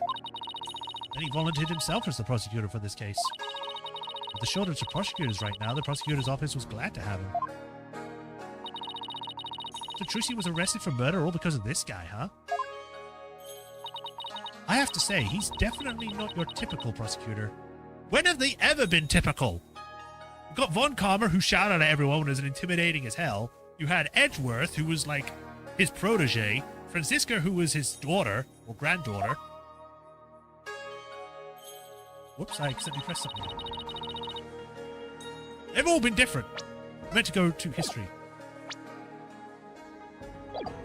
He says court is where victims receive their last rites. Or where a victim. When the truth is revealed, the criminal is judged and the victim's soul sees salvation. Receiving last rites in court allows the victim to finally rest in peace, or so he claims.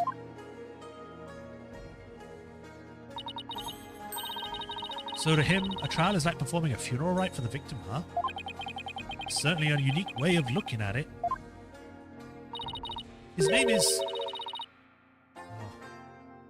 Nayuta Samadhi. Nayuta Samadhi. That's probably a reference, but I can't understand it just yet. Keep getting younger, and the next game would be an infant. What, Nayuta Samadhi? That's right. What, do you know him or something? Oh, I guess you could say I've heard of him. Yeah, well, he is pretty famous. Really? Yeah, they say he travels the world solving difficult cases after difficult case. There was a hard case to crack. He's called in to prosecute it. Wow, sounds like he's going to be tough to beat. I can't believe this. I have to stand in court against him? He seems like a very kind and gentle person, though. He's very polite and understanding to everyone he talks to. Huh, he's a pretty agreeable guy, then. Yeah, he's bound to see what kind of person Trucy really is. But don't they hate defense attorneys in the Khu'rain? Wouldn't he even listen to what we have to say? I don't see why not. It certainly seems like the type of person who would.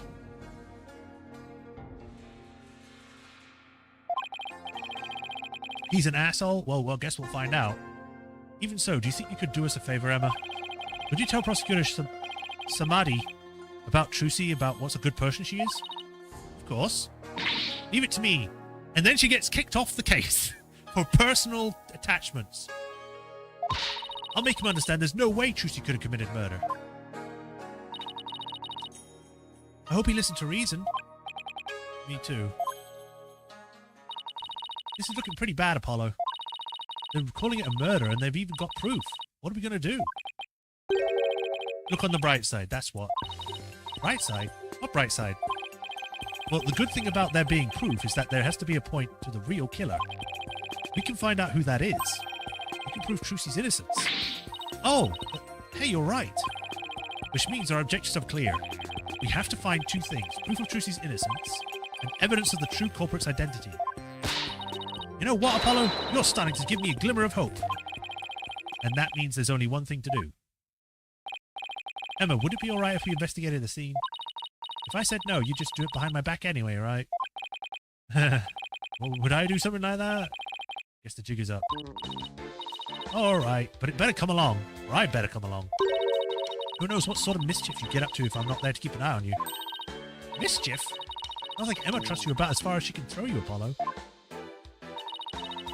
He has been known to move things around at the scene of the crime, you know. And what about you? You used to do all kinds of things, forensic tests and things without permission. There's nothing wrong with that. After all, forensics is always on the side of justice. How is that even remotely fair? Proof? You mean the vibes the prosecutor is getting? I'm gonna present my badge. It's been 2 years since we first met. But you're still just a newbie to me. Hey, that's not fair. I'm not even the newest lawyer in our office anymore. Yep, that's Apollo and me. Just two newbies working our way to get up. Ah, look at you two, the newbie duo. Must be nice, right, Apollo? He doesn't say anything because he's true. Knowing her, she can throw pretty far. Probably. Oh, are you asking me to test that? Hey, why are you putting it away? I just can't let her cover this in chemical reagents. I meant to present this. It's weird, but I keep running into the name True Cranberry over the years. Have you seen Emma's full body art in this game? Because hot damn. I have not. I have not seen anyone's artwork. Maybe it's fate? Have you considered joining them? You could use your expertise in forensics to do scientific magic. You're not thinking of stuff like picking the right card using fingerprint powder, are you? You can hardly call that magic, Athena.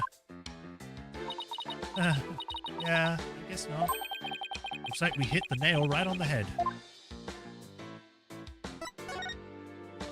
Put your fingerprints all over this. Then this one. Break into the lock.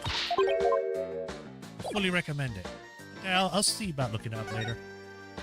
So now, to the stage. I didn't even think going to the entrance would have done anything. I was just like, oh, I'll test it just to see what happens. And then I had a whole conversation with Emma, so... Alright, let's get on to investigating, shall we? Just make sure you don't move anything or I'll get in big trouble. Fine, I promise. To only move the things I have to. Well, I have my own investigation to conduct, but let me know if you need anything. So much for keeping an eye on him.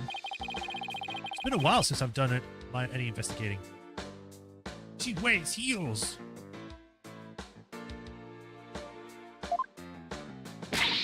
Well, what are we waiting for? Let's dive right in. You do remember how to do this, right? If you don't, I can give you a quick rundown. Could I have Athena give me a rundown? Guess I should, because they might have changed something.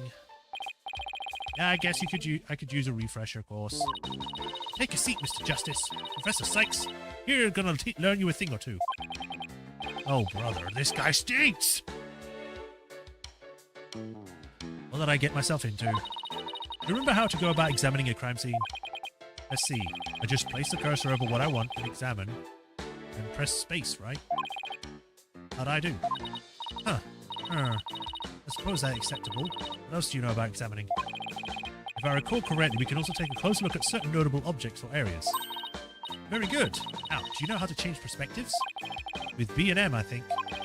By changing our perspective, we might even find some new evidence. Marvelous, Apollo. Top of the class. I'm proud to have such a model student. And thanks to you, Professor Sykes here, just remembered how to investigate too. You could have just asked. Heels are a good look for her. Yeah. Right, let's have a little look-see. We have one of those in the office too, don't we? Yeah, that poor magic prop we use as a shelving unit. I'd kind of like to see Trucy perform this trick sometime. Well, you both know you'd be the one in the box if she ever did it. I feel bad for the prop, but you can stay a shelving unit in that case. Oh hey, this is curtain. I wonder what's behind it. The backstage area. There's some magic equipment and stuff like that back there. I'll open it a crack and check it out later. You weren't thinking of opening in that curtain, were you? Who, me? Did I ever do a thing like that? Rats. Guess I'll just have to ask her to open it for me later.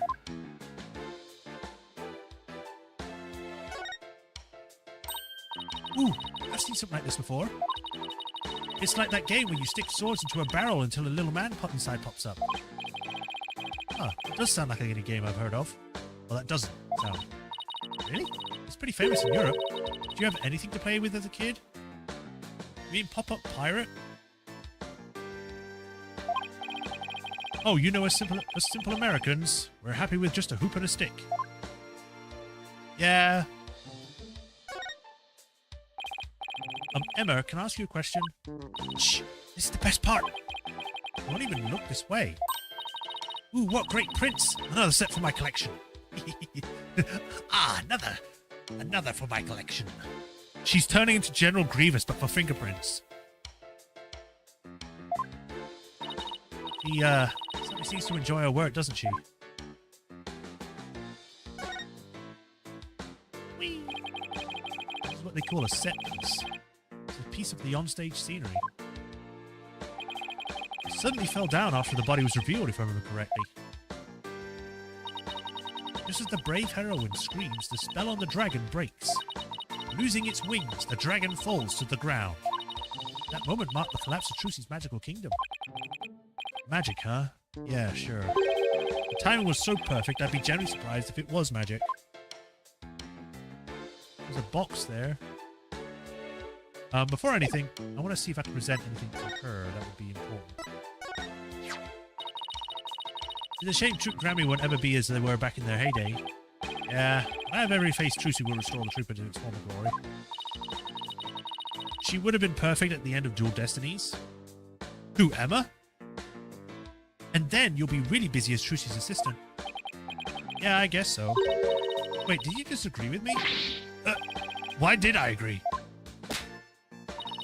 I guess it means you're finally setting into the role. No, it doesn't. Oh, some evidence for the case? Well, too bad. I don't have a single thing to say about it. And you're proud of that? Why? A mysterious locked notebook. I wonder if there's anything about me in there. Like that one time I ate her pudding. I wonder if she was mad at me for doing that. Don't worry, if there's one thing I know about Trucy, it's that she's more mature than some people I know. I got an achievement! Yeah! That's what I wanted to do. Right, back to examining. You should have shown the diary to Emma. Well, I did, and nothing happened. There's a sword here. It's covered in blood. Must be the murder weapon. Trucy said she was sure she switched it out with the rubber sword. Unfortunately, this one certainly doesn't look like it's made out of rubber. Hey, Emma. Were there any fingerprints on the sword? Let's see. According to my data, she has an actual normal phone!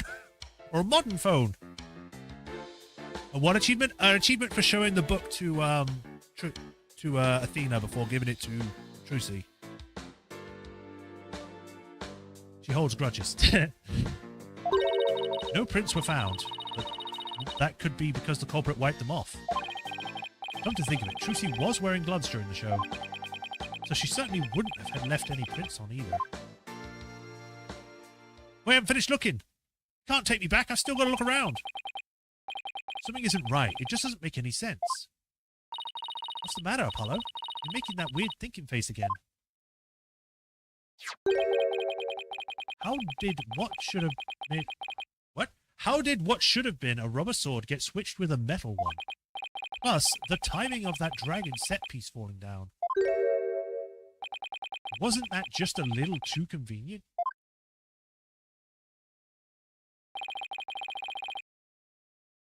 Something just isn't right. Ground control to Major Apollo. Can you hear me, Major Apollo? Athena, I think I got it. I think somebody switched Trucy's rubber sword for the metal one. Huh? To pin the murder on her. Someone switched the swords. But when would they have done that? When everyone was too busy to notice. Somebody could have switched Trucy's rubber sword with the metal one. After the set piece fell. After the set piece fell, everybody in the audience was kicked out of the theater. In the ensuing chaos, somebody could have carried a cover-up operation. Any one of the stagehands or show personnel could have done it before the police arrived. So what you're saying is... somebody actively is trying to frame Trucy for the crime? Yes, some disgusting individual is trying to get away with murder! So, someone is related to the show. There's definitely a very high chance of that. Now, if we could just figure out who it is. Probably the guy that said he should cover things up.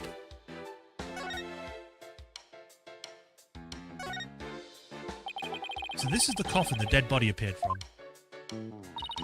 I actually haven't examined that yet. Would you two mind giving me a hand? No sweat!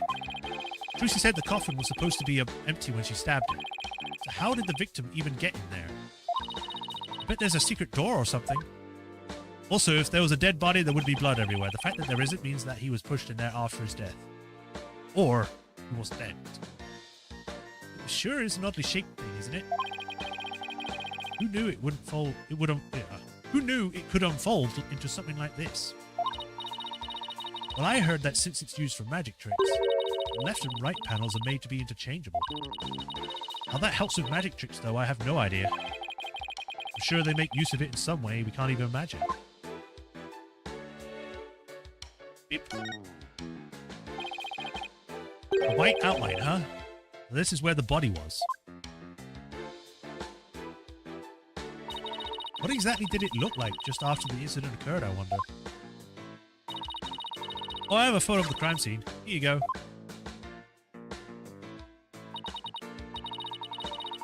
Okay, well, that's immediately wrong, because that would mean that his back was towards the way the sword was.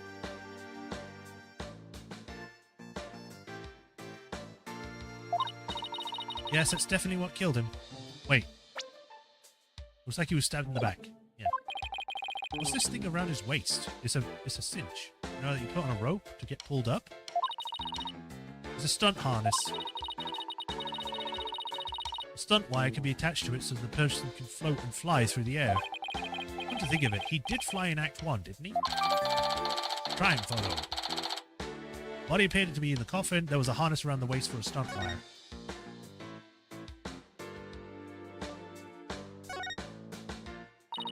Apollo, look! There's a secret door in the panel on the back of the coffin. Do you think Mr. Reyes could have entered through the coffin through there? If he could have done it without Trucy noticing them, maybe? It's like two magicians trying to out-magic one another right under each other's nose.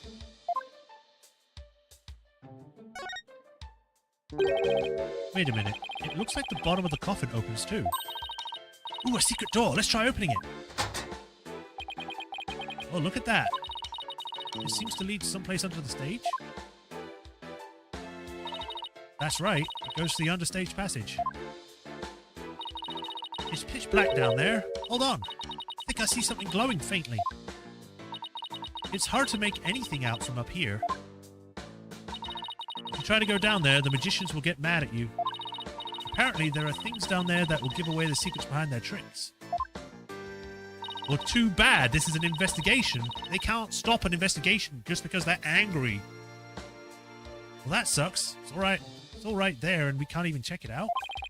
We're definitely going to have to examine that understage pressures at some point, though.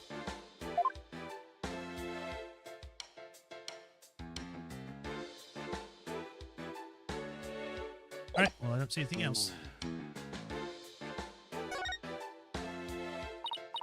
Well, this dragon sure is a lot more handmade than I expected. Yeah, well, I can't tell how many hours I've put into that freaking thing. What? You made it? Trucy had me help him put together, you know, as her assistant. She has you wrapped around her little finger, doesn't she? Trucy's smile has some kind of magical power that makes it possible to say no. Hi, Emma. Hi.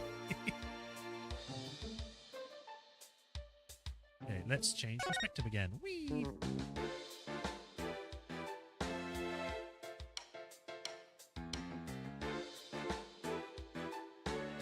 Huh, I actually thought there'd be something else to see. Like, maybe there's a box or something.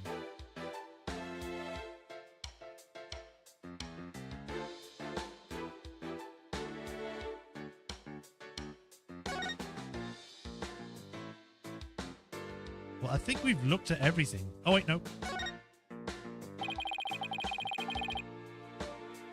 Also, her dad's his boss. Yeah, pretty much. That video camera's pointed right at the stage. I wonder what it recorded. I want to take a peek, but Emma would... Wow, this residue data is so fascinating. She's so fixated on that blood-stained data. Her eyes are getting bloodshot. Quick, Apollo! While Emma's off in the forensic fantasy land, let's see what recorded on the camera.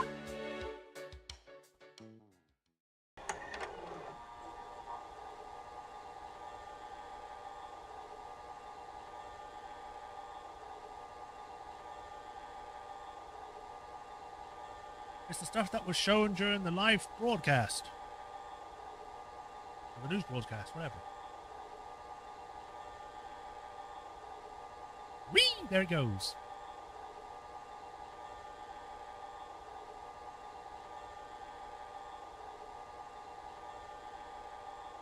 My mouth just looks so weird.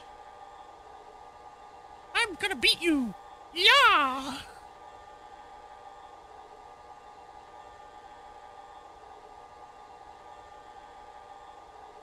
The sword got thrown into the box. The top came off. Body just doesn't get shown.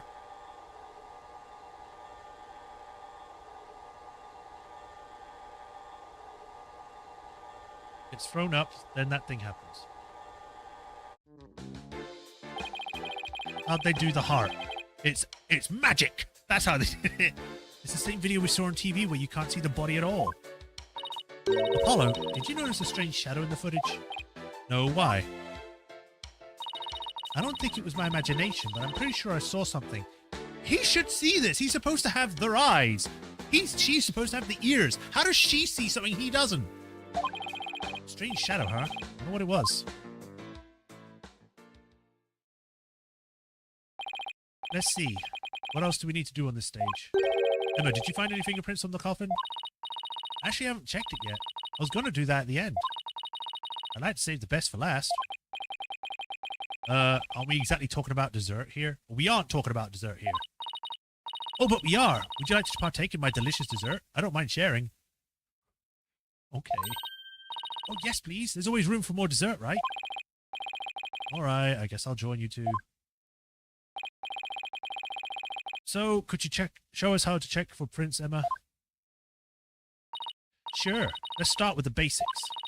As you know, fingerprints are an excellent way of identifying someone. That's because no two people have the same set of fingerprints, not even twins. So if we find any prints on the coffin, they might lead us to the killer. It was a loud shadow. I don't know what else to say. Yeah, it's great. If the culprit was dumb enough to leave prints behind, sure. Let's go ahead and dust for prints now. Let's see. Looks like they're a promising spot. Try dusting the area with fingerprint powder. Move the cursor around and keep pressing space until you thoroughly color the powder. When you're done, blow it with R to get rid of the excess powder. The powder in this bottle is all we have to work with. If you run out, try blowing on the area. Any excess powder will return to the bottle. Alright, I think I'm ready to give it a try. I think they did this because of people like me who just use as much powder to cover the entire screen. And they're like, maybe we should try and reduce that. It sounds like they just got a whole gallon of this powder ready to go.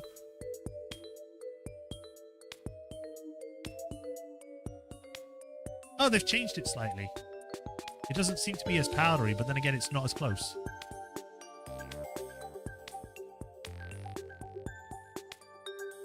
Make everything white.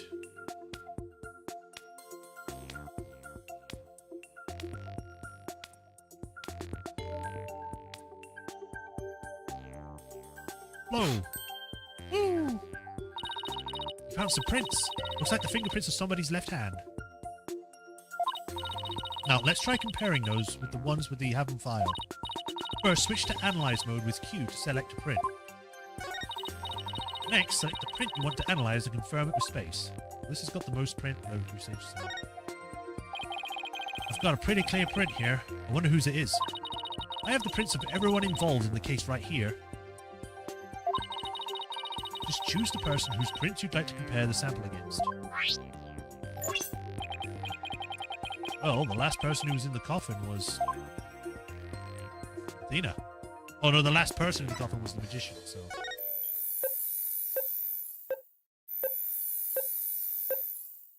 I like how they updated this. It does seem a little bit more futuristic. Match found. Slowly proceeds to cover the entire screen. Bingo. Looks like the prints belong to the deceased Mr. Reyes. What was disproven? The twin thing, or just fingerprints being different for every person? Well, if we found prints here, maybe we can find them elsewhere on the coffin too? On the opposite side. I guess I'll try adjusting for more prints.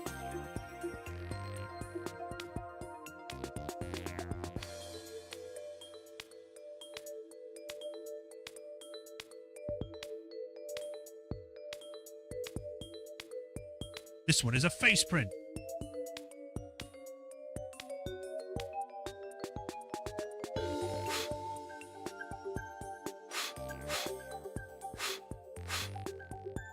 I guess you need more.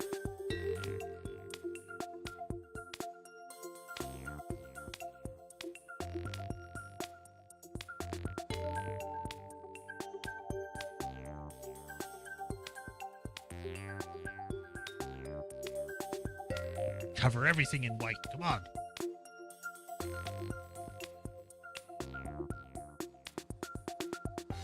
I'm pretty sure fingerprints are unique still.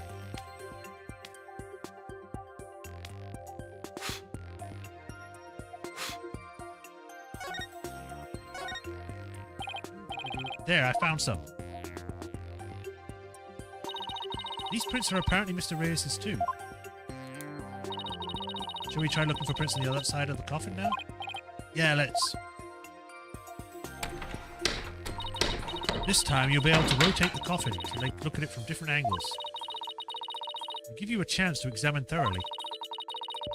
You can use... Bless me. You can use the up, down, right, blah, blah, blah, just switch any way you like. Holding E while using this will let you jump right to where the action is. If you ever get stuck or confused, you can always reset things with N. Okay, and if I find any prints, I'll choose one to run against your data, just like before. Well, like we said, it's probably going to be some on the back. So, back we go.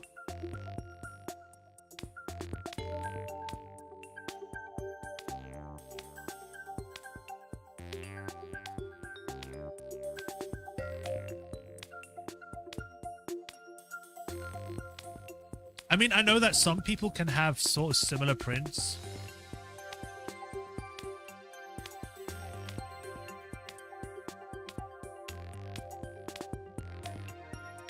Can I just keep adding it to the same one and it just keeps getting bigger? To an extent. Put some here. I have a lot more powder than I did the last time.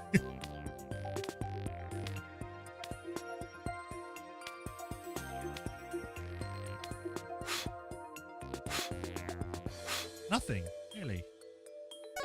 Oh, whoops. Wait a minute, what's that on the top?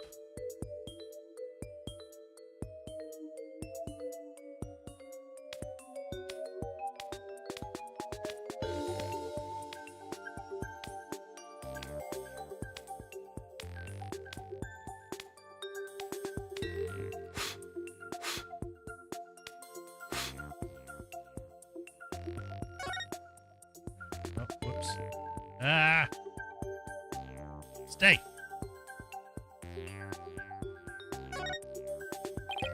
There, I got a print.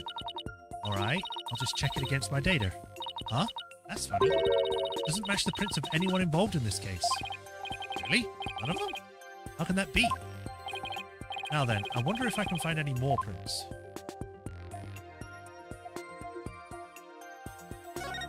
Oh, whoops. I haven't done anything yet. I meant to go back to this.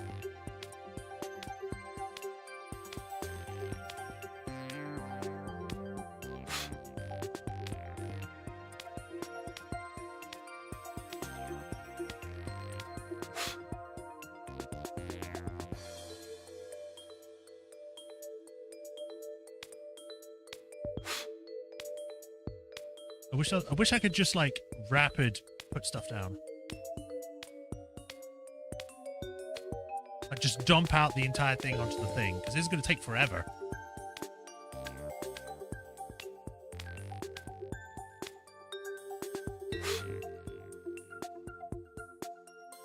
Oh, I think I see something here actually.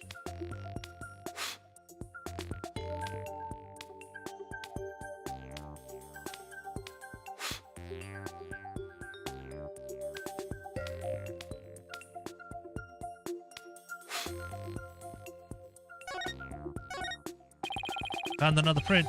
Judging from its position, its location, it must have been made when somebody put the lid on the coffin. Let's see now. There was one part during the show where someone put this lid on. After Trucy had gone to the coffin. Therefore, this print should belong to the bunny girl.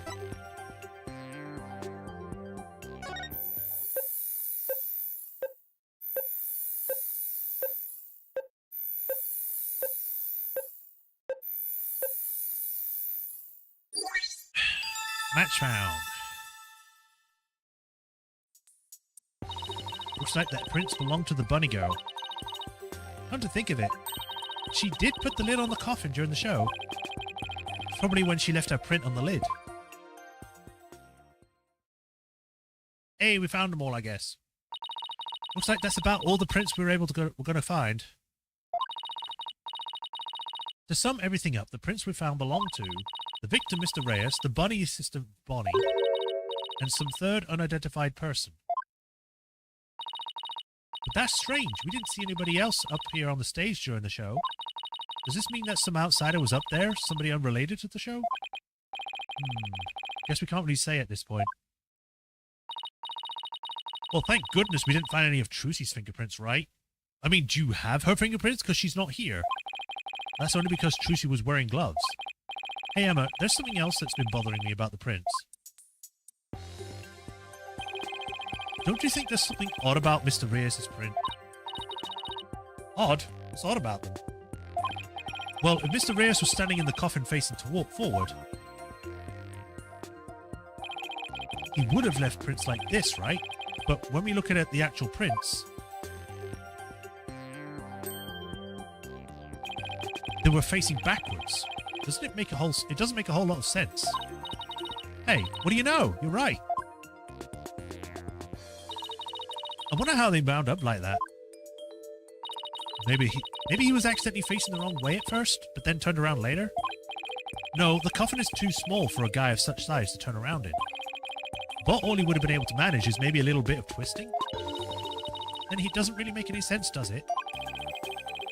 I think I might have hit something major here. Oh, I have just one more question, Emma. Oh yeah? What is it? Mr. Reyes was stabbed in the back, right? But if he was standing in the coffin like this, how would that have worked? Oh, right, that. The lead prosecutor has an explanation, actually. He thought that the victim might have tried to dodge the sword as it came into the coffin. So maybe he twisted his body and the sword ended up stabbing in the back. That's his theory anyway. I see. I guess that sounds plausible. Fingerprints added to the court record. In addition to the prints from the victim and Bonnie, a set of unknown prints were found on the top. Well, I guess that's about wraps up our investigation of the stage. Actually, there's still the area behind the curtain. And the ladder, don't forget that. Don't you want to know what's back there? Sure do, but Emma told us not to move or touch anything, remember? He's just staring at her. Would you quit staring at me? He was! He really was! Fine, I'll go open it for you. Oh, look at you flaunting your lady killer eyes. I have my ways. I'm only doing this so I won't get charged with animal abuse or not throwing you a bone. I guess puppy eyes can be just as effective.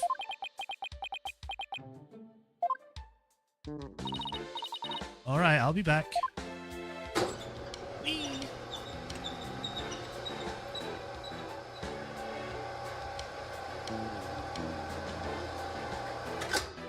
A ladder. Well, go on, investigate to your heart's content, but before you go move anything. I know, we'll be sure to ask first. Oh, by the way, just examine the backstage to move on to the area beyond the curtain. Okay, time to go investigating.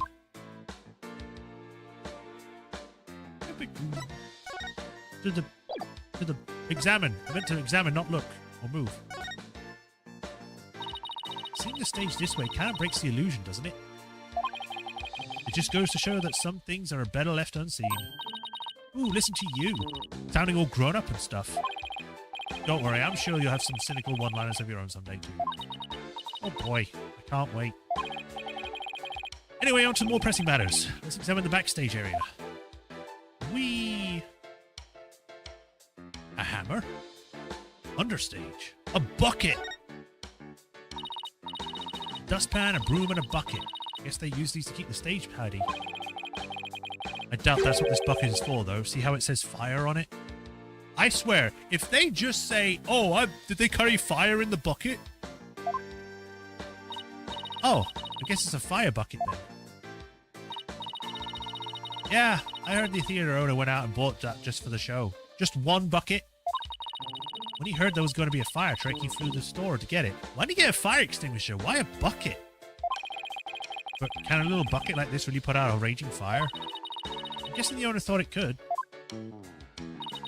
But it doesn't look to have been used. In fact, the inside is caked with dust. What's the point of even buying a bucket then? Wait a minute. That means nobody actually prepared for the fire trick after all. Huh. I have a feeling this might be an important bit of information.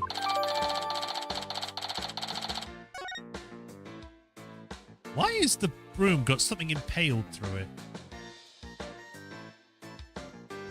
That dustpan is not usable at all. It's got a hole in it.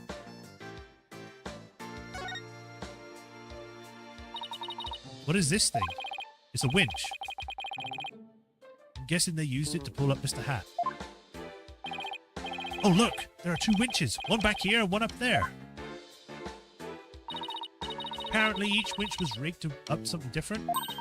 One of them was used to hold up the dragon set piece, while the other was connected to that weird puppet up in the catwalk. A weird puppet, huh? Better go check out that catwalk later. Hello, guillotine.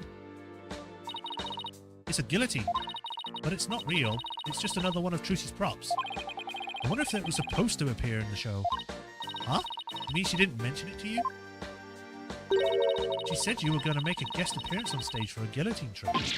No, I definitely remember not agreeing to something like using my head on station or national television.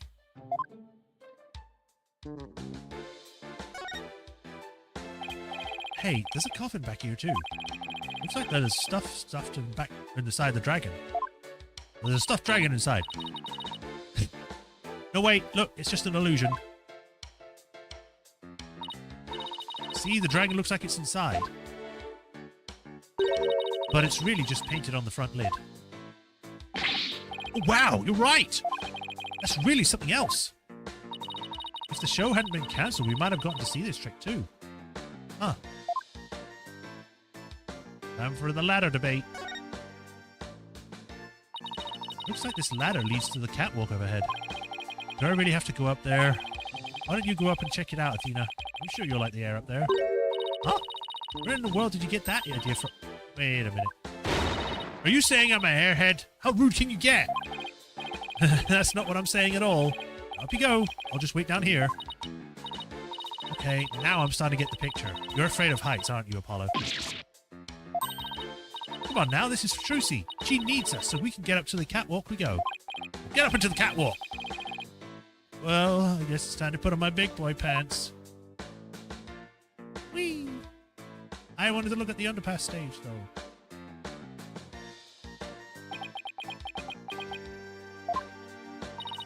Are you alright, Apollo?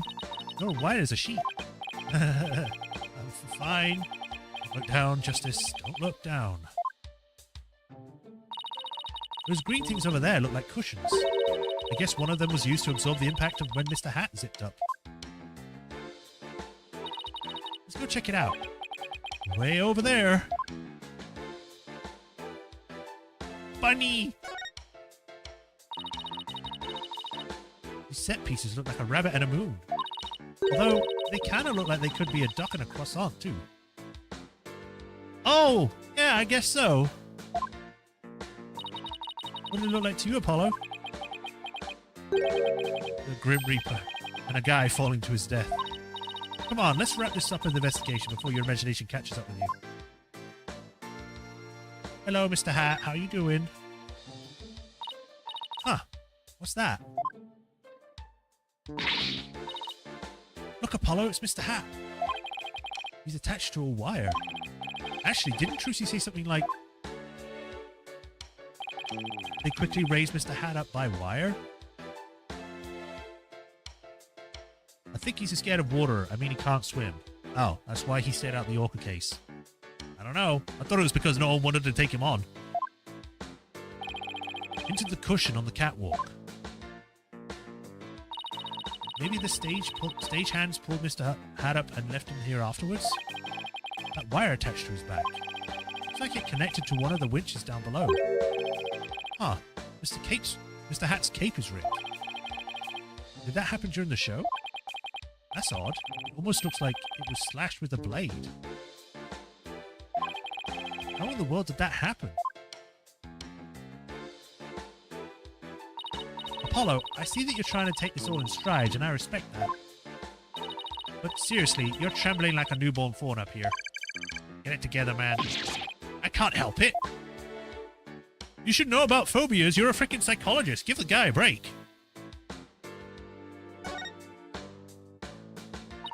Hey, look. There are cushions attached to the underside. Well, what are you standing your way over there for? Come on over and look. You're not going to try and push me off, are you? Seriously, Apollo. Come on, you'll be fine. Here, do you want me to hold your hand? Yes, please. Yes, actually. Oh, he actually does that, if you wouldn't mind. Oh. The allegations are coming true. No! Looks like you're right. And Trucy mentioned something about this, didn't she? That a cushion was supposed to absorb the force of the impact when Mr. Hat was pulled out.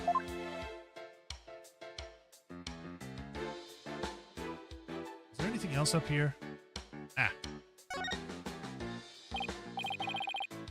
Oh, that's a big pulley. Whee.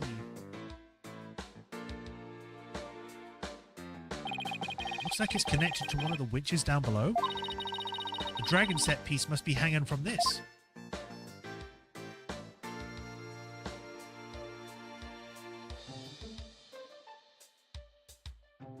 We can see that there's some broken ones here, but I can't click on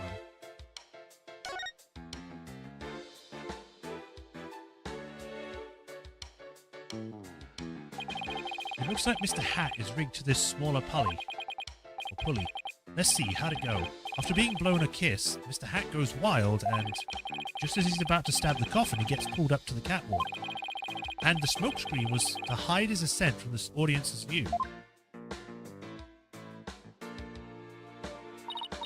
Well, I think that about does it for the catwalk. Do you think we missed any? Nope! We didn't miss a single thing. We're gonna go. No, we're all done here. Yes, sirree.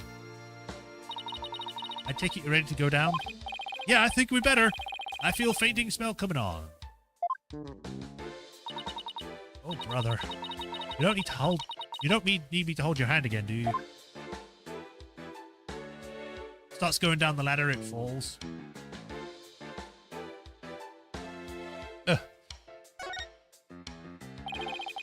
Yeah, it's a good question how he ended up on top, because he would have had to hit it, and then in order to get past that, they would have had to, like, wiggle it around.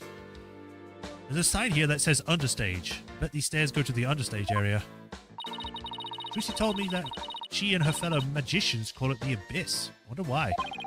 Who knows? Maybe because it's really dark down there or something? Ooh, I bet they got all kinds of magical goodies stashed away down there. Come on, let's go check it out. Huh? The door's locked. The entrance to the abyss is barred to mere mortals like us, huh? Oh well, that's what you call a swing and a miss. Swing and abyss. Shut up, Apollo. It's you and your bad buns. All done? Pretty much. So just one thing. The door to the understage passage was locked. Any way we can get down there? That place, they locked it up as soon as the police finished our investigation down there. If you want to check it out, you'll have to ask the magician. Well, Trucy's at the detention center, so she can't help us. I guess we'll just have to look for somebody else from the show. Okay, and I better get back to my own investigation. See you around. Now that she's gone, we can do whatever we want. Too bad about the understage area, but at least we learned a few things. Yeah, like one of your greatest fears. I wasn't talking about that. I meant about how all the behind-the-scenes stuff is a setup, or a setup. Let's see. We found out there were 2 winches backstage. Mr. Hat was rigged up to the first winch. And the dragon set piece was attached to the other one. And both of them were used during the show. Right after the body was discovered, the dragon set piece fell to the stage, and in the chaos that ensued, the culprit could have switched the rubber sword with the real one. So it looks like the best way to prove Trucy's innocence is to identify the real killer.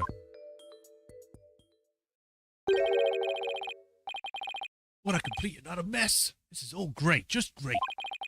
Like, right kid is bush league, small potatoes, a half-grown has-been. There's somebody on the stage. Wonder who it is and what they're doing. Maybe we should go talk to them? Nah, let's just go.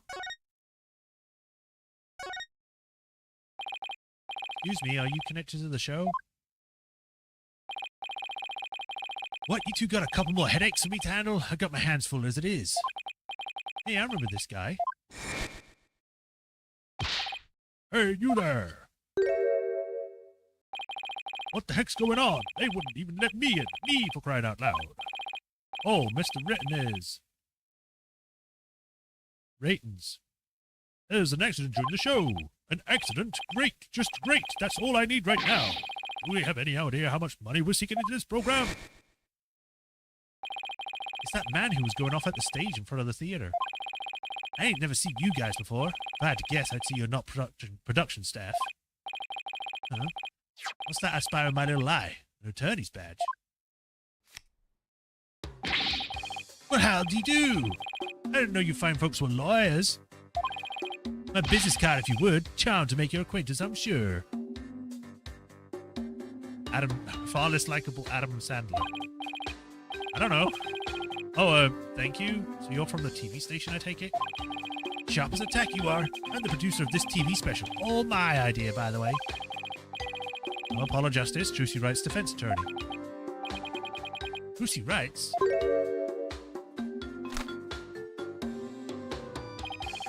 But ain't that a kick in the head? How about you open that with that tidbit next time, champ? Okay. What happened to the smooshy Magoo bit? I'm Roger Martinez. Ratings. Hold the applause. No autographs, kids. I'm on the clock. Apollo, this guy looks really familiar, but I can't quite... Really, kid? Then try this on for size. Hang loose, baby. Hang loose, baby. Apollo, it's the Ratings Raja. from Take Two TV. He's huge, crazy huge, like a real famous producer. Really? I've never heard of him. Apollo, it seems like you haven't heard of anyone. Seriously, man? Ugh. What kind of cave did you crawl out of? Raja Martinez, the ratings Raja, tired of the TV screen. Still not ringing any bells? You ain't seen my Saturday night talk show at 8 p.m. Eastern, 7 p.m. Central. No, can't say that I have. You're blowing my mind, kid. You even know what a TV is? Say it with me. Television. Do you mind if I ask you a few questions about the incident? No. What kind of comeback is that? Grow some backbone, kid. I basically lobbed that one at you. Now hit me with your best barb. Viewers love that. Come on, you gotta sell it. Sell what? Say something funny for the nice people at home. Go on, hit me with your best shot. My best shot? We're rolling here. Hurry up before they change the channel. Chop, chop. Okay, here goes. Talk to the hand. Kapow!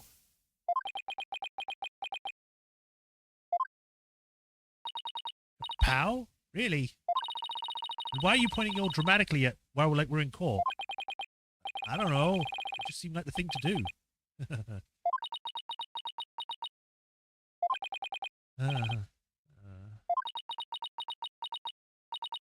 Apollo. Ooh, that's going to be in the cringe reel for sure. I think we can all agree that was a mistake. If I choked any harder, I'd need the Hamlet maneuver. I blame myself, really. Should have known better than to waste good filming on nobody. So, you want an exclusive or what? Roger! Today's magic show was being broadcast live on TV, wasn't it? And you were the producer, right? That's right. Rising Magic Star versus Old School Grammarly. It's gonna be wild. We were gonna have viewers vote for their favorite magician during the show. And the loser would have had a really embarrassing prank done to them. It was gold, I tell you. Guaranteed ratings. I don't know. Sounds kind of tacky if you ask me. I'm telling you, man. Modern viewers eat this stuff up with a spoon. Trust me. All we gotta do is serve it up nice and hot. At least fresh feast for the eyes. More like junk food for the brain.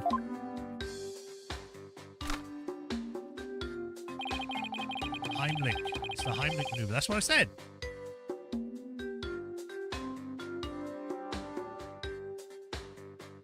That little brat had to go and ruin everything with that accident of hers. You have any idea how many times they dragged me over here to prepare for today?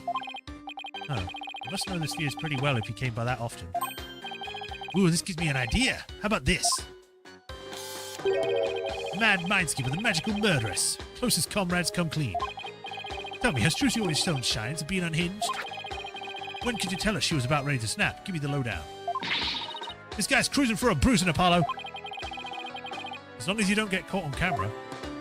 Truth be told, I'm not surprised about the way things turned out. Magicians are pretty much the dregs of society, am I right? What's that supposed to mean?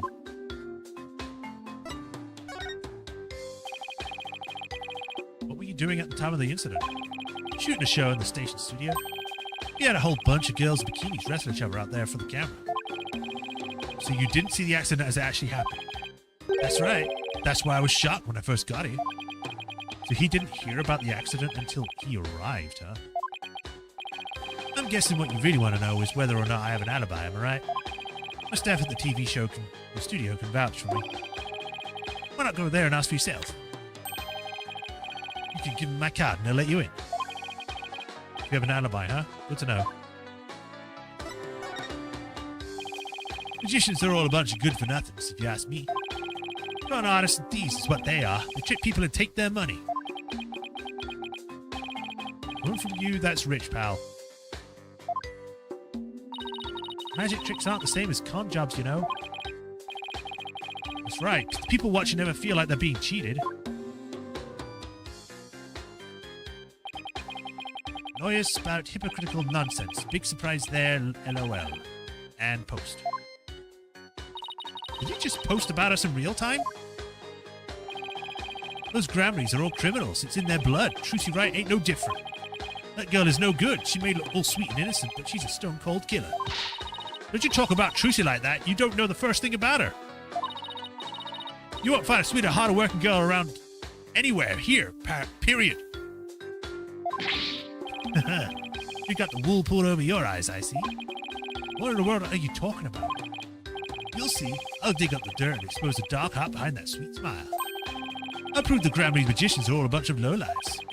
Does he have a grudge against Trucy, or maybe against all of Troop Grammarly? Steve is a window of the truth. It's not like the magician stuff or the streetwise charlatans that perform it.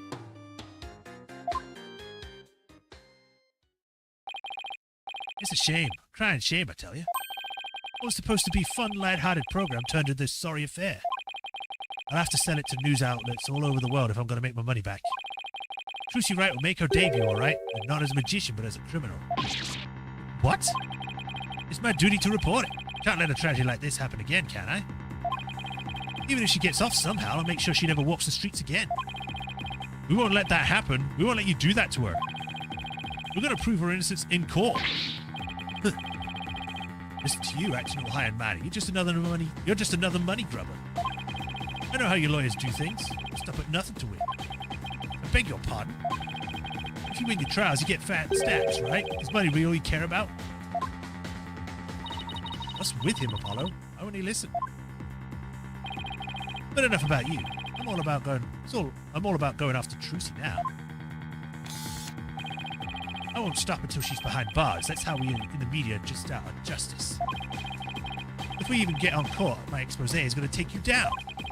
And if I have anything to say about it, well, gotta get back to the station. Hang loose, baby. Looks like the prosecution won't be our only opponent this time. But no way are we going to let that guy have his way either. That's right. Okay, we're done with this stage, so let's go someplace else. I still wish we could check out that understage passage. What else can we investigate right now?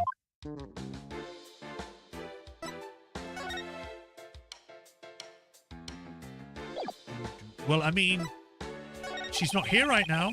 Already searched here, but it never hurts to take another look around. Oh wait, she's right there still. I guess she's not gone. I guess we could go back to the dressing room, just in case someone shows up there.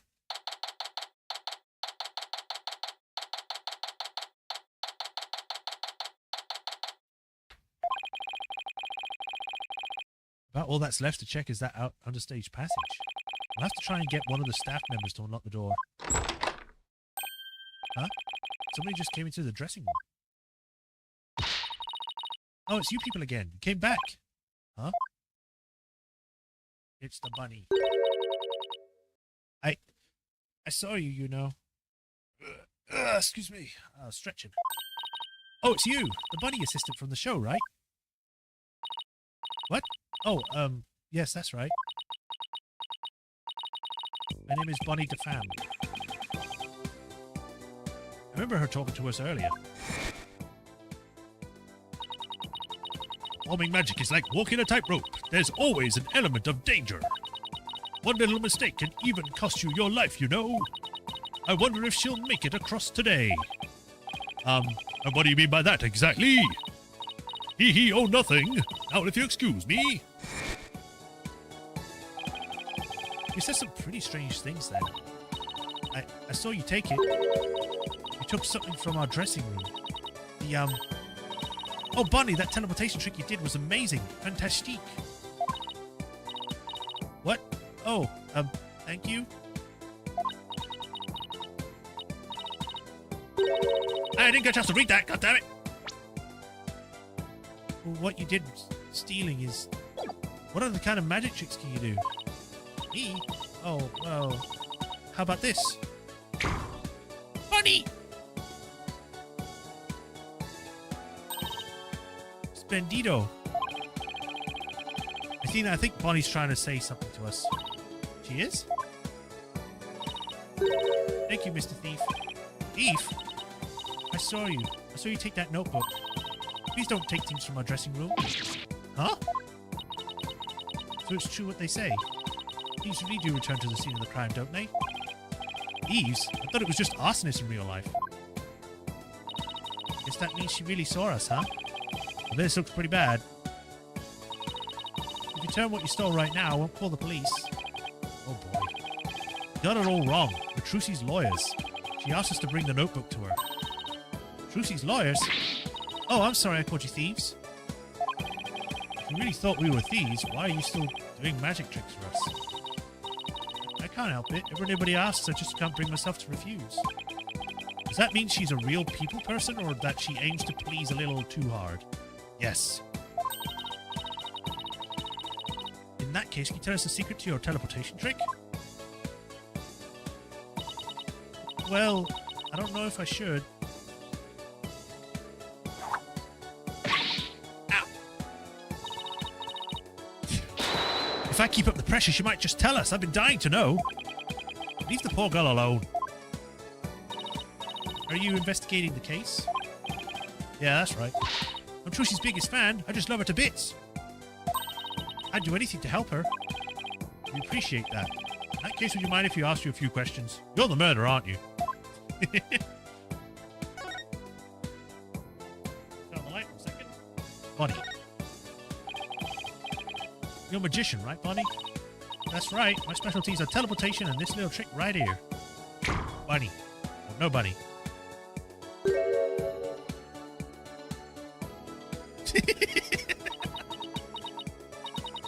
Looks like Mr. Bunny is in a bad mood right now. Well, that she messed up. You said you're a big fan of Trucy's, right? Oh, yeah. I look up to her more than anything else in the world. What about her makes you respect her so much? She's just incredible. Not only is she extremely talented, but she's so cool under pressure and always manages to keep a smile on her face. In spite of all that talent, she still works harder than anybody I know. You couldn't ask for more out of a magician. I'm sensing a shift into hyper fangirl drive. I love the unique way she does her tricks, and how she charms the audience. I especially love her magic panties trick, which is both cute and comical. The first time I saw her do the trick, I was so impressed and so moved. I'm going to show the persona so I could count. I lost count. And we listened to her talk for 3 days. And that's why I think Trucy is top class, a real first stage magician. I see. I think we have a pretty good idea of how much you adore her now. Oh, was I talking too much? Sorry. Better be careful about when and how I ask her about Trucy. Anyway, that's why I'll do anything. Anything at all to help Trucy. Oh, Mr. Law, you have to prove her innocent. Don't worry, I plan to do just that. Wish Trucy could see that she has people like Bonnie in her corner rooting for her. We're in the magic show, right? That's right. I take it you saw my teleportation trick? Yes, it was just wonderful. You moved from one place to another in the blink of an eye. I could use that to kill my enemies. I admit it was pretty amazing. I have no idea how you transported yourself over such a short distance in just a split second. It must be so fun to be able to do a trick like that. Teleportation looks so cool. It's like a superpower or something. Yeah, that trick is turning some heads in the magic world right now. They're calling it new miraculous magic. Some even say it's the real deal. Real magic, huh? I know there must be an explanation, but it doesn't look real. Or it sure does look real. I just have to figure that trick out. I want to do it myself. Oh, you never figured it out. I'll always perform it perfectly.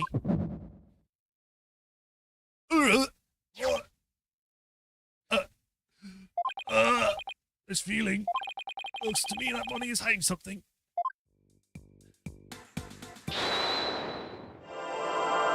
Whee! I mode again.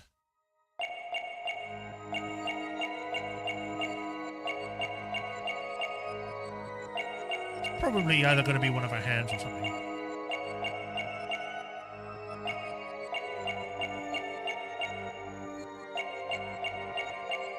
Gotcha! Gotcha! You have a devil in your hat! But if Dean appears behind you, it's already too late. Bonnie, when you said you perform it perfectly, your right hand would tremble and move your hat a tiny little bit. I even caught a glimpse of the little rabbit hiding underneath. Did you really perform the teleportation trick perfectly this time? Of course. I definitely got that part right. What did you mean, that part? Oops. Wait a minute. Are you saying that you picked the wrong career?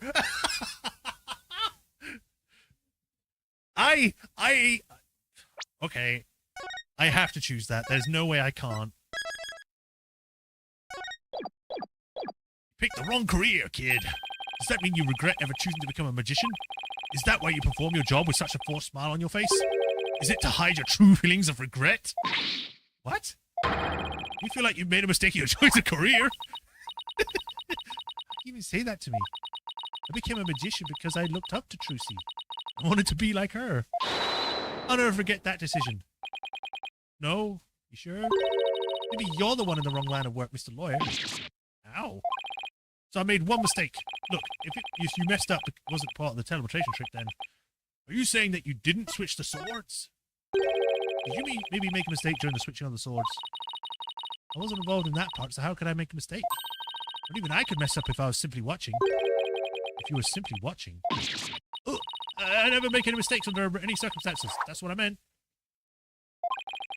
You seemed pretty flustered just now. I bet she did make a mistake somewhere. You might have performed the teleportation trick flawlessly. But what about Trucy's escape trick after that? Did you make some kind of mistake during that? Oh, well... Well, did you? You see... Did you or didn't you? No! Eep! You're absolutely right. I did, Mr. Lawyer. I made a mistake during Trucy's escape trip. I'm sorry I lied. Phew, I feel like I pulled off a magic trick of my own by being mean to this little girl. Or whoever she is. Just trying to get out of her. No reset. Apollo is now canonically an asshole. Yes.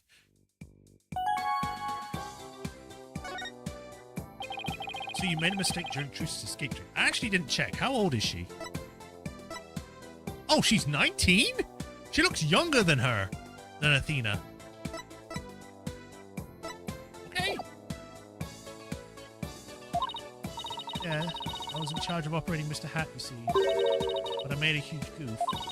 So, Trucy explained to you how the escape trick works? Yeah, she knew we needed to know for our investigation, so she shared the secret. Let's see. After Trucy escaped from the coffin down into the understage passage, Mr. Hat was to be pulled up to the catwalk by a winch.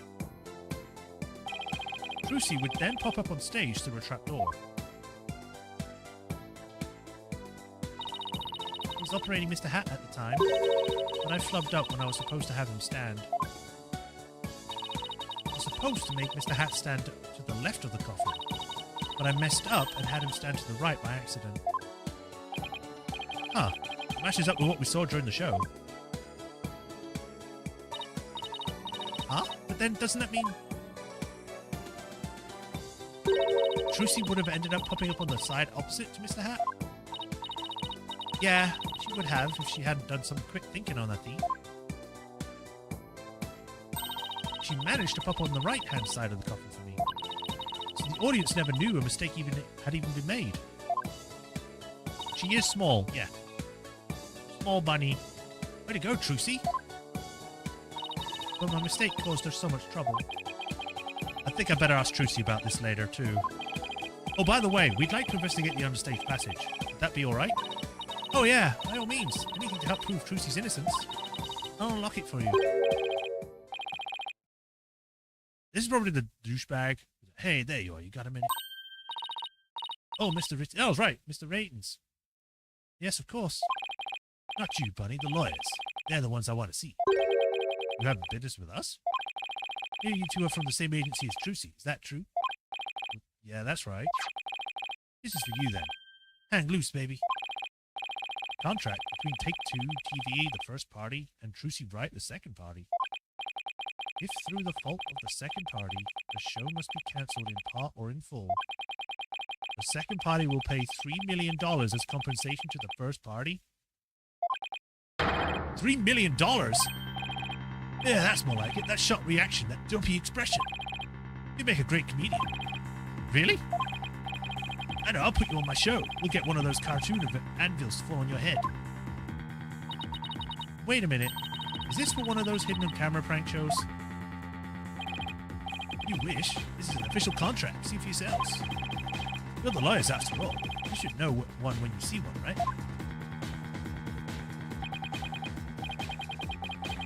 He's right. It's all signed and everything.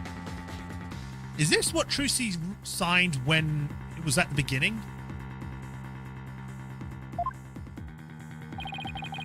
Better make sure your agency pays what Trilogy owes me in full. Are you kidding me? The Right Anything agency doesn't have that kind of money. And I guess you're gonna have to go fishing for some.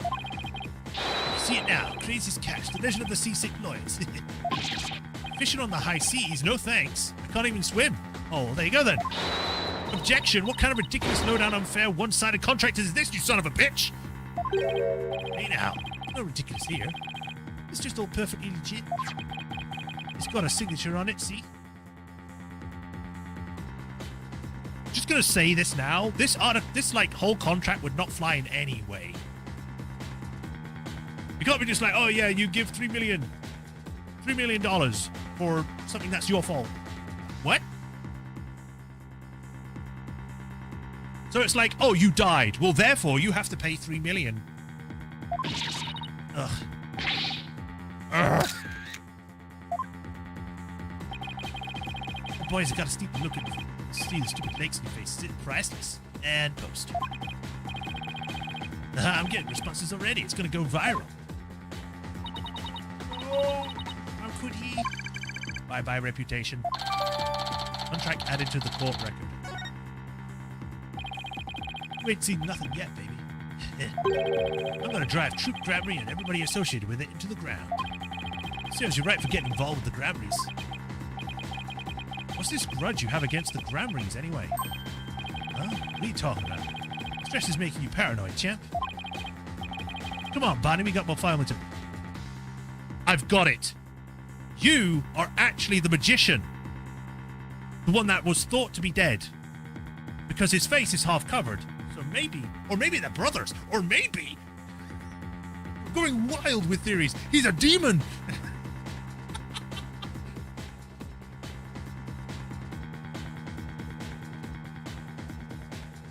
Yeah, my theory is that he's somehow related. He's either the one that got injured years ago, and that he got someone to be his double or something. And then got the double murdered, so then he could get the Troop Grammary in trouble, considering they've already been through a lot. Come on, Bonnie, we got more filming to do. Oh, yes, sir. Excuse me, Mr. Lawyer. Oh, and I'll unlock the door to the understage passage for you later. Hey, lawyers, hang loose, baby. What a douchebag. Why would Trilogy sign a contract like this? And why did all of this have to happen when Mr. Wright isn't here? We'll have to come back later to the unstage. We'll have to come back for the unstage later. Let's go hear Trilogy's side of the story. Good thinking. We can't let you hit the high seas just yet. There must be something we can do. We can't let the ratings Raja get his way.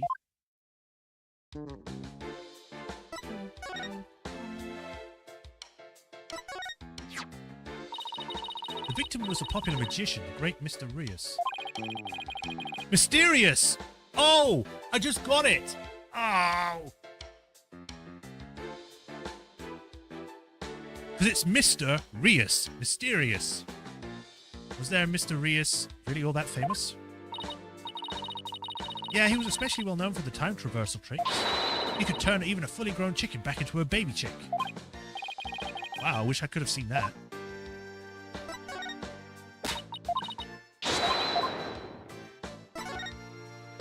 Got a bucket for you. Nothing to say about the bucket. Or the condom. I should want to have a look at this. The first party will pay for all expenses for the magic show. The second party will confer all program and broadcast rights to the first party. If through the fault of the second party, the show must be cancelled in part or in full, the second party will pay $3 million as compensation to the first party.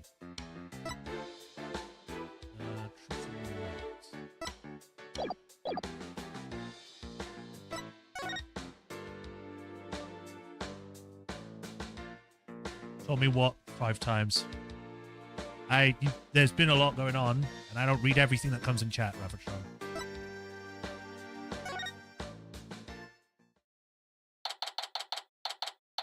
April 27th, detention center. Again, visitor's room. 3, 2, 1. Ta-da!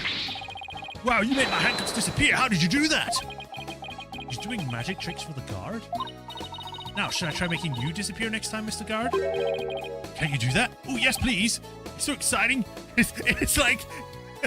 I'm just thinking, like, if it was taken the wrong way, it would be like, you're going to kill me? Make you disappear forever.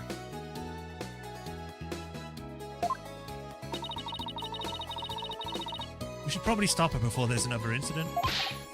Trucy. Oh, hi, Polly. Hi, Athena. We, have some questions for you. Judging by the look on your faces, it must be about something big. Yeah, I guess you could say that. Things have gone a little sticky. Oh, and I have to remember to give her that thing she asked for, too. Trucy, do you remember this contract? Yeah, I signed it before I went on stage. What about this liability for compensation article here? Liability for compensation? What are you talking about? Let me see that. What? $3 million? Because I suspected she didn't know about that part. I never seen this article. I read the whole contract from top to bottom. Yeah, I didn't think you'd miss such a big thing. But there's your signature, so what's going on? Maybe there was some kind of trick involved? You know, like when I signed it. In other words, you think there might be some foul play afoot if they had one of those papers, because I know there are some papers where you write on them, it then creates a duplicate signature or a writing underneath that on the other page. I know that there are some things done like that because I've done those. So maybe it was something like that.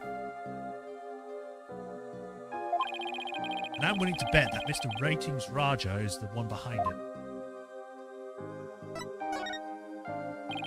Bonnie told us about the mistake she made on stage.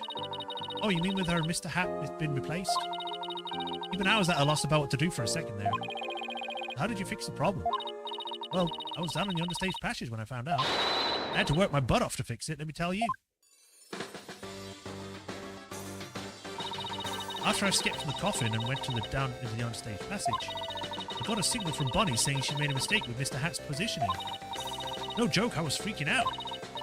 After all, I had to be back up on stage in a short few minutes. Magical girl Trucy was faced with an unprecedented crisis beneath the stage. Would this spell the end for Trucy in Granbury Land? And what happened then? Athena's totally hooked. I was supposed to get back up to the stage through the trapdoor 1 on the left, using a platform that could be raised and lowered called a stage lift.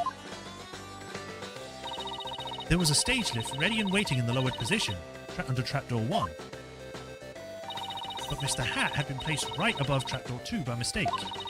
There was already another stage lift under trapdoor 2, but it was in the raised position since we hadn't planned on using it. Okay, so how did you get back up onto the stage? Why, through brute strength. She physically pushed an entire elevator when it was raised. What? I couldn't lower stage lift 2 by myself, and I pushed it back out of the way. Bless me. Bless me. Jesus, Trucy. Why is she's stupid strong.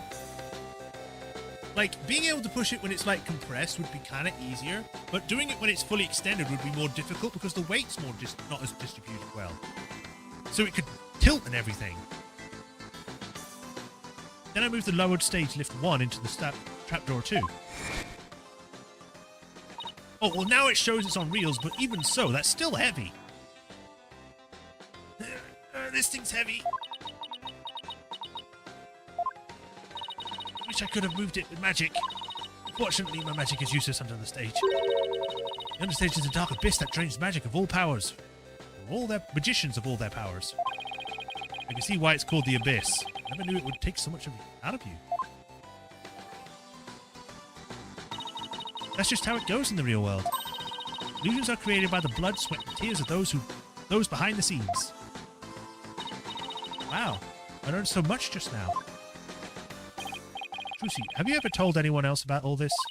Nope, nobody. This sounds like some critical information. I better make a note of it. Trucy moved the stage lifts to cover over Bonnie's mistake. She told no one. Alright, we're going to present you some evidence.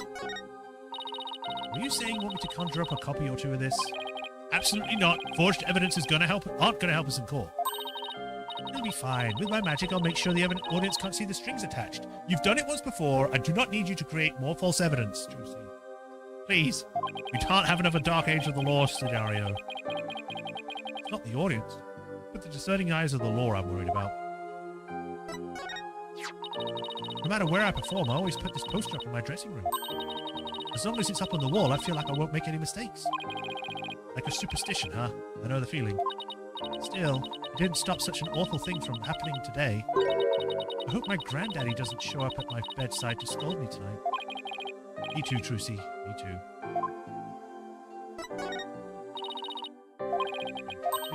I don't want to give the book straight away. Let's do other stuff first. Still can't believe Mr. Reyes is gone. Had you been acquainted with him long? No, I just met him for the first time for the show. But didn't he used to belong to Troop Gramry?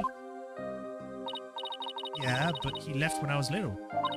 Even if I had met him back then, I don't remember it. That's why I was so excited about working with him. Yeah, who could have predicted anything like this would have happened?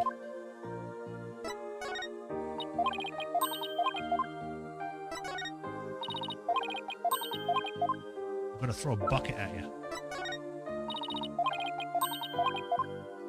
Okay, I guess there's not much else to show anything, so book you go. Here you go, Trucy. Here's your notebook back. Oh, great. Thank you very much. So, what's written in there anyway? Looks like it's full of secrets or something. That's because it is. It was originally my granddaddy Magnific Gramry's notebook. He used it like a diary and as a place to jot down ideas for new magic tricks. Some of which only members of Troop Gramry have ever laid eyes on. Wow. This notebook really is a big deal then. Yes, that's why I've always kept it under lock and key. I bet a magician would do just about anything to get their hands on that notebook. I want it! Give it to me, Trucy, it's mine! We found it mixed with Mr. Reyes' belongings. Would you really have been trying to steal it? The Troop Gramry creed is also written inside. A true entertainer always keeps a smile on their face. That creed was passed down to me from my daddy and his daddy passed down to him. It's true that Trucy always keeps a smile on her face. I guess it's due in part to her family creed. Gramry notebook updated. Trucy, I want to talk to you about where we found this notebook. We found this notebook mixed in with Mr. Reyes' belongings. What? Do you think he might have been trying to steal it? No way. I can't believe it. The great Mr. Reyes would never do any such thing. But would it be so far-fetched if he was after Troop Gramry's secret tricks? I mean, technically he'd be the heir.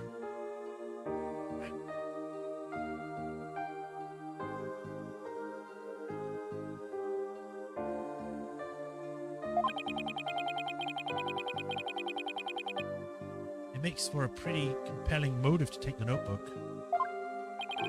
In any case, we better focus on doing something about this contract for now. Trucy signed it in the dressing room, right? We better do a little more investigating there. I'm so sorry to put the two of you through this all. Don't worry, we'll get to the bottom of this. There's got to be some kind of mistake. If you need me to, I'm willing to take the drastic measures. With my magic. You're not planning on pulling some magical money out of there, are you? No, my magic pennies are much better at making things disappear than appear. Do I want to know what she's planning to make disappear? Apollo, we have to do something, anything to fix this. I agree. Let's check on the dressing room again for starters. Okay, we should finally check out that understage passage too. Ooh, this is a long one. The abyss? Then you'll have to go through the backstage area. Be careful down there. Wrong one. Dressing room.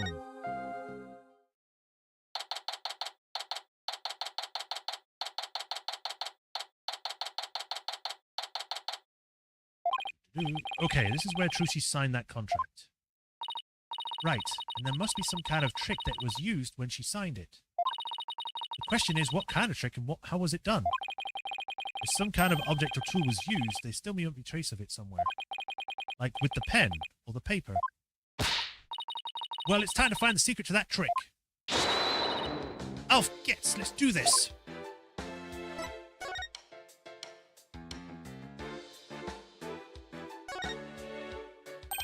Huh? Hey, take a look at this clipboard. Would you sign this, please, ma'am? Sure thing. Just the one sheet in this clipboard, right?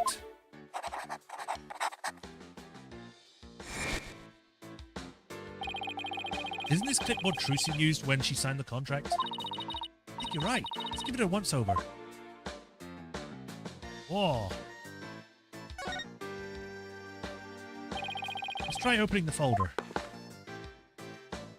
Well, I actually wanted to look at the front of it, but I guess. It looks like a screw. I guess that means this clipboard can be taken apart? But I can't loosen this one without a screwdriver.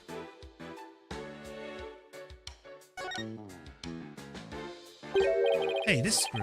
It's different from the others. Not only that, but I think it's loose. Look, I can move it. Are you sure you should be fooling around with it like that, Polo? Whoa, it came right out. See, I tried to tell you, but would you listen? No. Huh. Hey, take a look through the hole, Athena. I think there's something back there. Oh, wow, you're right. What is it?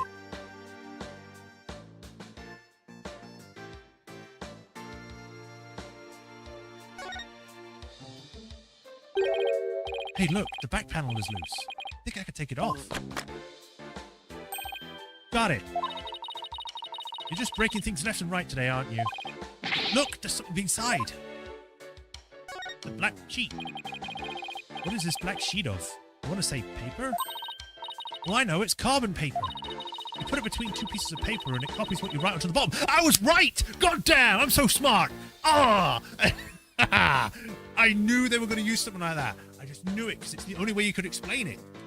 God! I'm a good thunker. So when Trucy signed the contract, there was actually another contract underneath. And her signature on the top contract got copied onto the hidden one. So that's how Trucy was conned. Ooh, dramatic music. This is what that rating Raja's doing. I just know it. How dare he. You gotta hand it to him, though. It couldn't have been easy fooling Trucy. That girl's no slouch. Yeah, but I bet we can use this clipboard as evidence if we ever make it out to this trial. Damn right. Ooh, I like this song. I'm liking all of the songs that have come up so far, to be honest.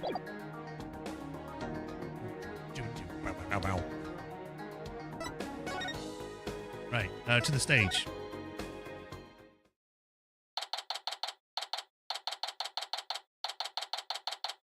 He was kind of stupid, not gonna lie, to just leave that there, though.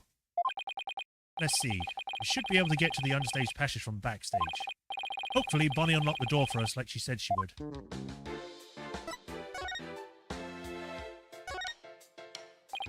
Back to the backstage. Whee! The door's unlocked. Thank you, Bonnie. Well, Athena, here we go.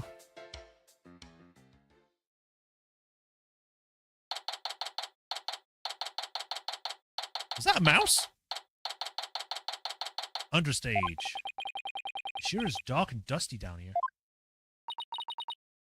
The Abyss. The magical underworld. And look, there's a denizen of the Abyss now. A fearsome beast with long, sharp fangs, ready to prey on unsuspecting souls. Oh, what are you... Oh, you mean that tiny little rat over there? No, I mean that fearsome beast over there. I take it you don't like rodents. Well, there's the sword. This sword is the exact same design as the murder weapon. Wait, what's this? Yeah. Ow! What are you doing? That hurts. I think I'm bleeding out. Oh, stop being such a drama queen. It's only rubber. Huh? Hey, you're right. This must be the sword Trucy used during the trick. I'm surprised that he thought she would just stab him like that. But again, the fact that she even did that without testing it first. After the incident, someone must have switched the rubber sword with the real one on stage. And maybe that's when they brought the rubber sword here.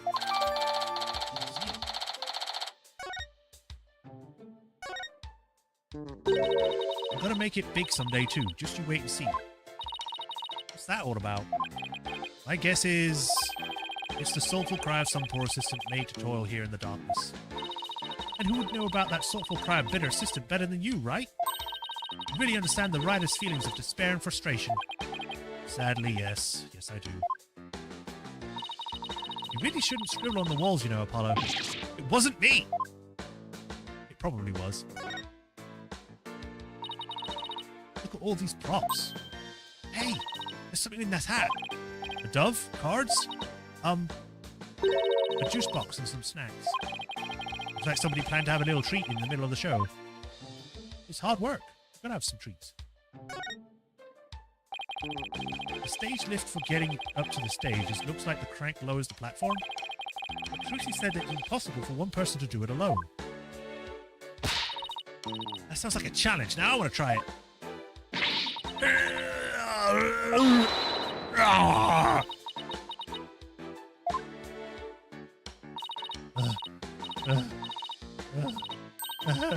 Probably just broken.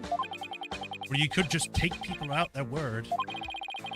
If I'm reading this room right, this must be the stage lift Trucy moved during the show. Originally it was there where the stage lift 1 is now.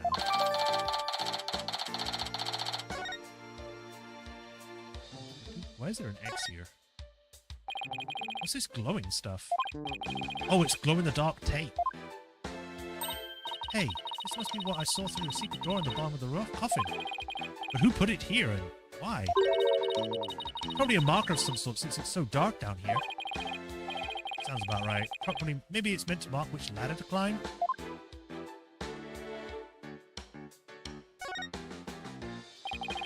It's a stage lift for getting up to the stage. Trucy moved the one here. I guess it used to be where that yellow tape is. How in the world did she manage to move this huge thing? It couldn't have been easy for her. She's pretty petite. But I bet it'd be easy for you. Just what are you implying? That's it, chump. You're looking up microaggressions later.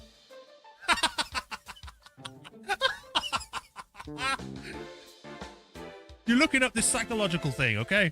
Because you're doing it right now. Microaggression.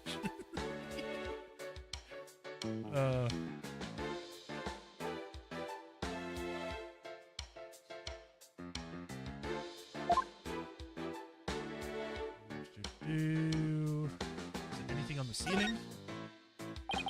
This ladder goes up to the ceiling. I wonder what's just above.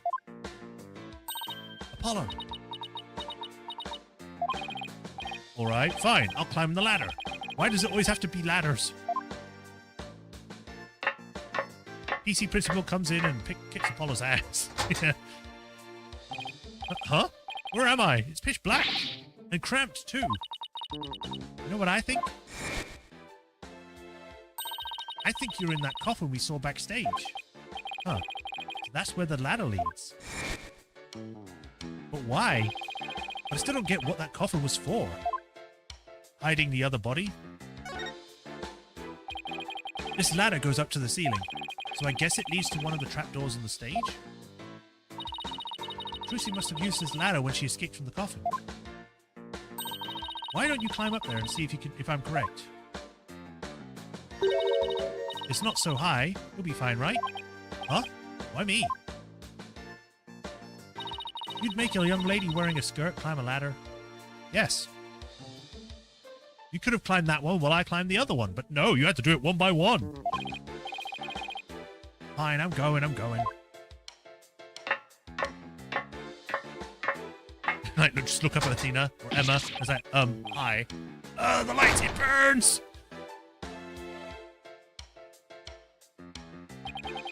Ow. Are you alright? I can now confirm that the ladder does indeed lead up to the stage. Well, that tasty bit of info was definitely worth risking life and limb for. Well done. Hold on, Apollo. I hear voices. Quick, hide. Huh? Ow! Quit shoving! Hurry up and get down here.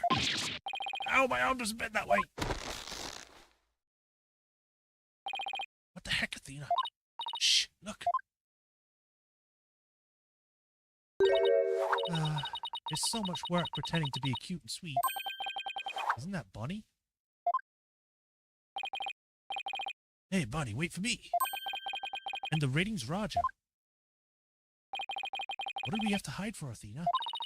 Because I heard something funny. There was something off in their voices. So now your stuff comes in. Pretty sure she has shorts. Yeah. Oh, right. Athena's super sensitive hearing. Those lawyers are poking around trying to stir up trouble. Should I be worried? Relax, I didn't say anything to the police, and I won't say anything to them either. You better not. You're gonna get it. Pow, right in the kisser. What the? Is it just me, or does Bonnie seem kind of different from before? Apollo, shh! I'm sick and tired of this whole investigation. All I want was Trucy's head on a platter. Leave everything to me, babe. Don't forget the powers of mass media. TV can accomplish anything. I'll make sure the Trucy gets much worse than a guilty verdict. Huh. I can't wait to see that girl crying and begging for mercy. You know, if we had a recordings thing right now, we could record all of this and be like, yep, so they're trying to frame her. We could have had easy win, but no. You really hate Trucy, don't you, buddy? I hate her. I loathe her. I can't stand that Trucy right. Just because she's a little good at magic, she thinks she's all that. So this is exactly what that sniveling brat deserves. Hey, what the heck? If you mess this up, you're gonna really be sorry, you hear me? I'll crush you flat. Like a cockroach under my foot. Oh, you cute little thing, you're so adorable when you're throwing a fit. Oh my god! What? Make him so creepy! Overly animated. Ow, my foot, can you take a joke? Come on, grab my things, we're leaving. Oh, leave the hippity hoppy way, my little bun bun.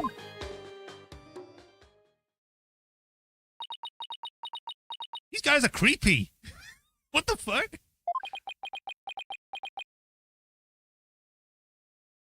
Yeah, his glasses did go flying off. What was that absolute revolting scene all about?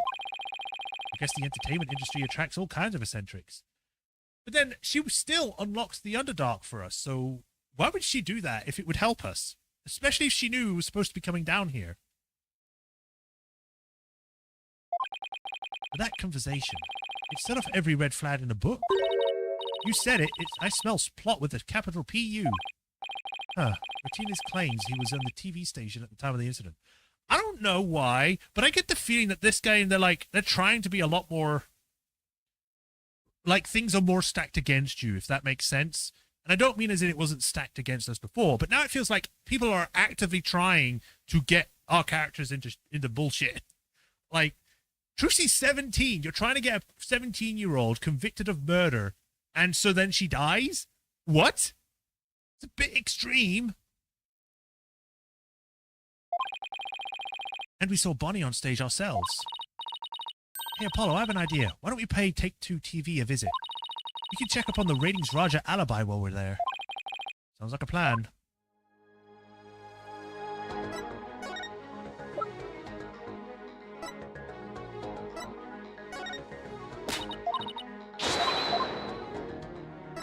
Shh. Okay.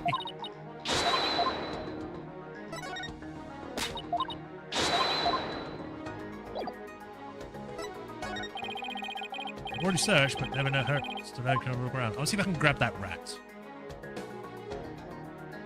Where is it? Come on, rat.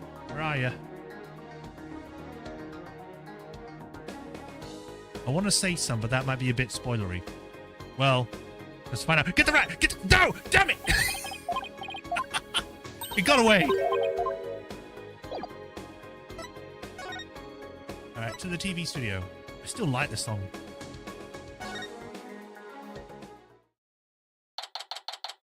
Oh, God. Take-Two's TV studio. Yikes, look at this place. There's so much going on at once, it's making my head spin. Take a look at that screen and listen to those hosts. Magical murder. Live audience witnesses shocking act skewering. 17-year-old magician, Trucy Wright. See exclusive unedited footage of the heinous crime, complete and uncut. You can't let them broadcast that. Trucy will get tried in court for public opinion.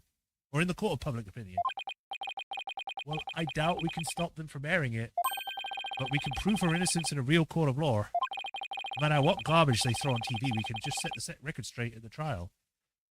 Ah, but it's been proven that even if they're proven innocent in the trial, sometimes, even if they are proven innocent, people will probably still be like, well, you were in this thing. You don't get to go in anything anymore, even if you were proven innocent.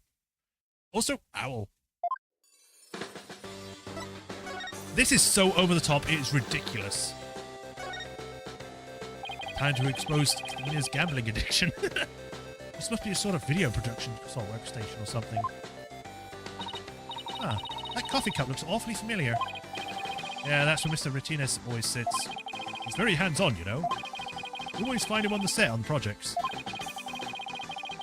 But he was here at the station during the magic show, right? Yeah, well, he had two shows going at once this morning. He had his regular program to oversee here, so he couldn't be at Penrose. You could vouch for him, that he was here at the station during the magic show? Duolingo, yeah. What? Like an alibi? Sure can. He was definitely here. Still, after a while, he couldn't stand being away from the Penrose, it seems. As soon as his part was over here, he took a taxi to the theater. But he apparently didn't get there until after the thing had already occurred. Sounds like he was a rock-solid alibi. A slot machine and roulette wheel, huh? Really went all in with the gambling thing. Looks like the slot machine really works. I've always wanted to give gambling a try. It's not worth it. Besides, you're not even old enough to gamble in most states yet. I mean, yeah, in America, I guess. In the UK, it's 18 and that's it. 18, you can do whatever the fuck you want. That's alright. I get to experience it enough in court. Guessing whether you win or lose the case on any given day. Thanks for the vote of confidence. Don't worry, Apollo. I only bet on winners and I haven't lost yet.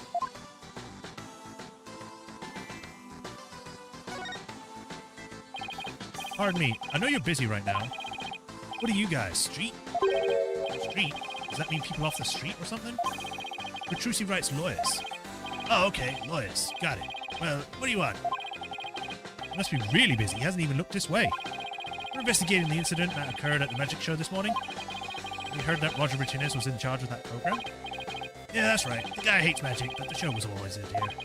Just between you and me, I think it was Bonnie that egged him on. Egged him on? How so? I saw the two of them together, you know, walking along arm in arm. I bet she sweet-talked him into doing the program because she wanted to work. She hasn't been selling very well on her own, apparently. I see. Oh, hey, if you're looking into the incident, I guess you'd want to know the show footage, right? It's on the disc in the back pocket. If you want to go ahead and fish it out. Wow, thank you very much. It turned out to be surprisingly helpful. Expecting him to be a douchebag was actually very helpful, just busy. I think that's the first time that's ever happened. Well, I guess we got just about everything we can get out of this place. Looks like Martinez's alibi is pretty airtight. But if that's true, then who could have killed Mr. Reyes? Bonnie. Looks like we're pretty much done here. Should go back to the office. We can get a snack and broker our plan of attack. Sounds good to me. No, I want to look at everything. Excuse me. We're looking into the incident that happened at the magic show this morning.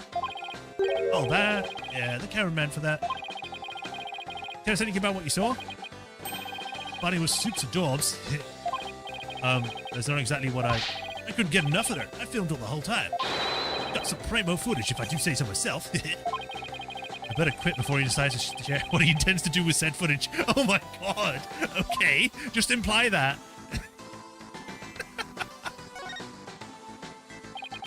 Look at that logo above the screen. Scandal, Gamble, Oh, God. Scandal, Gamble, Gambit. Is that the title of the show? Yep. Haven't you ever seen it? It presents scandalous rumors about celebrities. And then people will bet on whether the rumors are true or not. Wow, what a scummy show!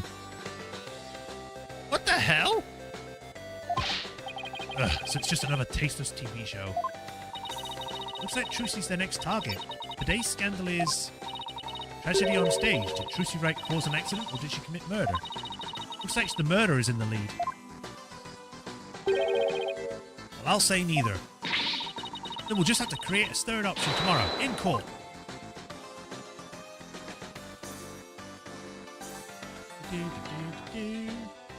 We steal his suitcase.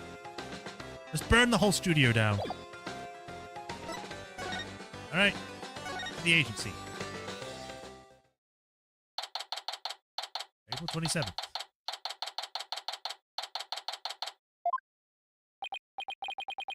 What in the world? Huh? What's going on here? All these stickers say repossessed. Who did this? Who's responsible for this? Oh no, this is a restricted area, champ. No trespass. Trespassing? But this is our office. You're the one who's trespassing.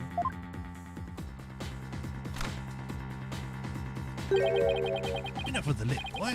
Don't tell me you forgot about your debt. What are you talking about? I'm just abiding by the contract. If the agency can't pay me, I have every right to seize its property, am I right? No, you're not right. If they paid it with their own money, then no, that belongs to them. You can't just repossess things because they're in debt. That's not how it works. If they paid with a credit card, then yes. You don't repossess things if they wrote a contract. That's not how this works. Just like that, we haven't even had a chance to take this to trial. If you're going to be mad, shouldn't Trucy be the one you're mad at? I told you, it serves you right for getting involved with those Grammarys. Why, you dirty ro... Is there a punch option? What are you doing with all of our stuff? Sell it, of course, every last bit of it. That's why I'm seizing everything. And I'll take this little office of yours, too. You think you just waltz in here and do whatever you want? Indeed I do. Unless you're right, whatever warehouse joker's got 3 million ready. Gotta know then, because I gotta recoup my money somehow. After all, the entire program went south because of Trucy. It's called liability for compensation, and this infantile agency is the liable party. Or you black-hearted... Hey, Apollo, what about the crooked clipboard? Why are you bringing this up now? He could take this! It's no good. We don't have any proof that Retinas was behind it. Darn. You're gonna have to do better than that, folks. Looks like that thing Mr. Wright left behind nothing but incompetent noobs to run the things. No way. Who's counting on Mr. Wright to be away for his plan of this? What a two-bit thug. We'll show him. So he intentionally waited because he was afraid of Wright. Wow. Okay. There's the sugar. That expression. It's priceless. How does it feel to lose the precious office of your boss left you in charge of? Say something dumb. Now, not to rub it in or anything, but I think you should know where you stand right now. Oh man, what now? Here, have a gander. The trial of young and up-and-coming magician Trucy Wright is scheduled for tomorrow. We here just outside the office of the suspect, hoping for an exclusive peek inside. What? Is this live? Apollo, look! There's a sea of reporters outside. Oh, a questionable-looking pair are peeking out of the window at this very moment. Our viewers at home can see for themselves their vicious, brutal expressions. What? Yellow journalism at its finest. And that's the way it is. Majority of the public already thinks Trucy is guilty. They saw the whole thing happen with their own eyes during the show's slow broadcast. I can't read words. Everybody in the country's against you. No way. No office, no allies. Sure you still want to represent that girl? Of course we do. We believe in our innocence. Go ahead. Think what you want. It's a free country. Just know that you'll be the biggest losers in the end. In the meantime, feel free to keep on the flopping around like the dying fish you are. Now then, you gotta be out of here by tomorrow. Take in this cozy little office tonight while you still can. Hanging loose, baby. I can't believe we let Mr. Wright's office get placed under seizure. Of all the... This is just ridiculous. Look out. Clear out, we don't want any murderers here. Gallery? This got a lot serious all of a sudden. Hey, if it's a fight you want, I'll take you on. Come on, motherfucker! Yikes, let's get out of here before we get killed too. I can't believe this is happening. We have to do something to protect ourselves. Fast. Of course it's got Lamua's song as his mobile. It's Mr. Wright. Apollo, I got your messages. How is she? Is Trucy okay? She's not crying, is she? Does she have a lawyer? Mr. Wright, it's alright. It's a giant mess. Poor Trucy. And the office. Our office. Apollo? Okay, okay. You better both take a deep breath. Finally calls back. Wow, I see. And he's saying you have to be out by tomorrow? I'm so sorry, Mr. Wright. I wish I was something I could do, or could have done. This is quite the mess, isn't it? Even if I left right now, I wouldn't be there in time for the trial tomorrow. I'm sorry, Apollo, but I need you to handle this for me. Of course. We can handle the defense, but the office... It's too soon to give up on that. What do you mean? The contract only addresses Trucy's liability if she causes the show to be cancelled. So you just have to prove in court tomorrow that it wasn't Trucy's fault. Hey, you're right. This is when he finally starts to give a shit about Apollo. You can't let my office get taken, Apollo. I have to believe in you. There's no other choice. I wish I couldn't. I want Athena to do it, but you're the one that answered the call, so everything depends on you winning that trial tomorrow. Trucy's fate and the fate of our office. It's all riding on your shoulders, Apollo. I know. I'll be fine, right? Apollo! I've been watching you grow over these past 2 years. That's why I can say with absolute confidence that you'll be fine. Really? I've seen you earn victory after victory in some pretty dicey situations. Which, to be honest, was actually earned by other people, but still, you were there. You guide Athena, helping her along her way too.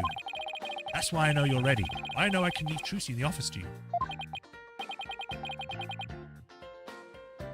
I believe in you, Apollo. I mean, I kind of have to. Thank you, Mr. Wright. Good luck tomorrow. Thank you. I'm fine.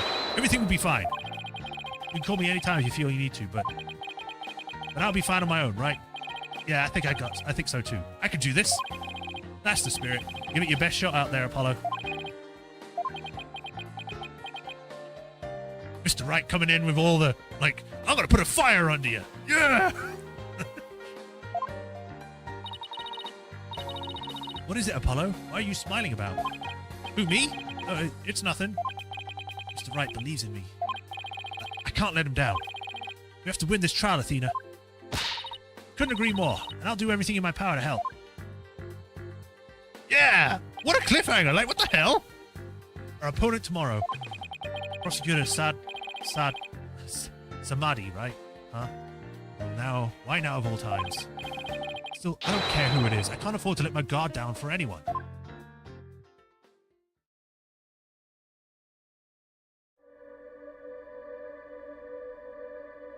Why is this thing all floaty? Butterfly. Oh, restless, wandering soul of the dead.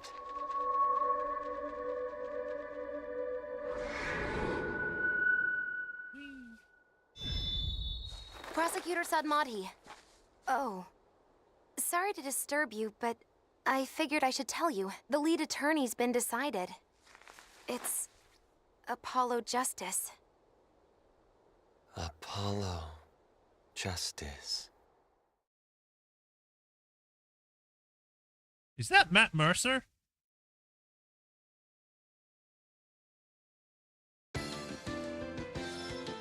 Save your current progress, yes. This case went wild. Like, what the hell? It felt like everything was against everyone. What the hell? This is so good. What happened? What happened between this case, or this game, and the other ones? It's like suddenly they went, okay, now we need to get, like, freaking, I don't know, Steven Spielberg to do this game. It's like, what the fuck? I didn't hate the previous one. It's just that this one is just Jesus. Went meow right into quality. Okay, but yes, this is where we will stop for today. We can pick this up next time. I did save, right? No, damn it! Press the wrong button.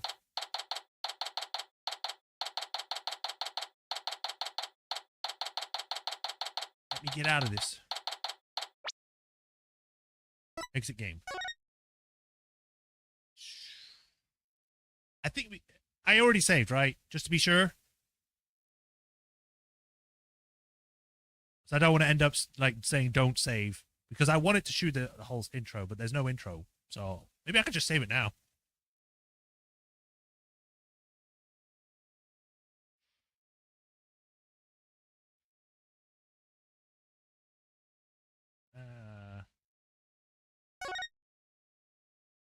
Yeah, I did save.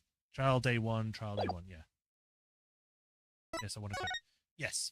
So we shall pick this up next time. Because we have been streaming for 3 hours. Jesus, that was a long investigation. But we are done now. Next time we pick this up, we will be doing the next part. We will be doing the trial and seeing this new guy and seeing what happens next. Again, this was great. Like, Jesus. I don't know what happened, but they just suddenly went from like having an okay case of the first one to suddenly being like rocketing to the front. Okay. But yeah, it's definitely good. I'm looking forward to when we get to do the trial next time, which will be this Thursday. As a heads up, I've already put like a thing out on for my schedule, but to let other people know while they're here. I will not be streaming tomorrow because I've got something else engaged, or I have other plans for that day, so I will not be able to stream. But the day after I should be fine too. So yeah. Until next time, y'all take care. As usual, like, follow, subscribe to the bell notifications to know when the next stream. And if you want to support me, there's links to Patreon and tips as well at the bottom of the video and in the description. And if you do become a patron, you get your name added to the patron list here, where I give you a shout out at the end of every stream. I greatly appreciate you, and I thank you for the continued support, like I do with Hiro Rukuni and the Swordmaster 37. And we get rocks thrown at our house into our office because, we're evil apparently. But yeah, that's it for today. Y'all take care. Have a nice rest of the day. I'll see you all Thursday. Until then, y'all take care. Have a nice rest of the day. Bye-bye. Bye, Raphatron. Bye, everyone.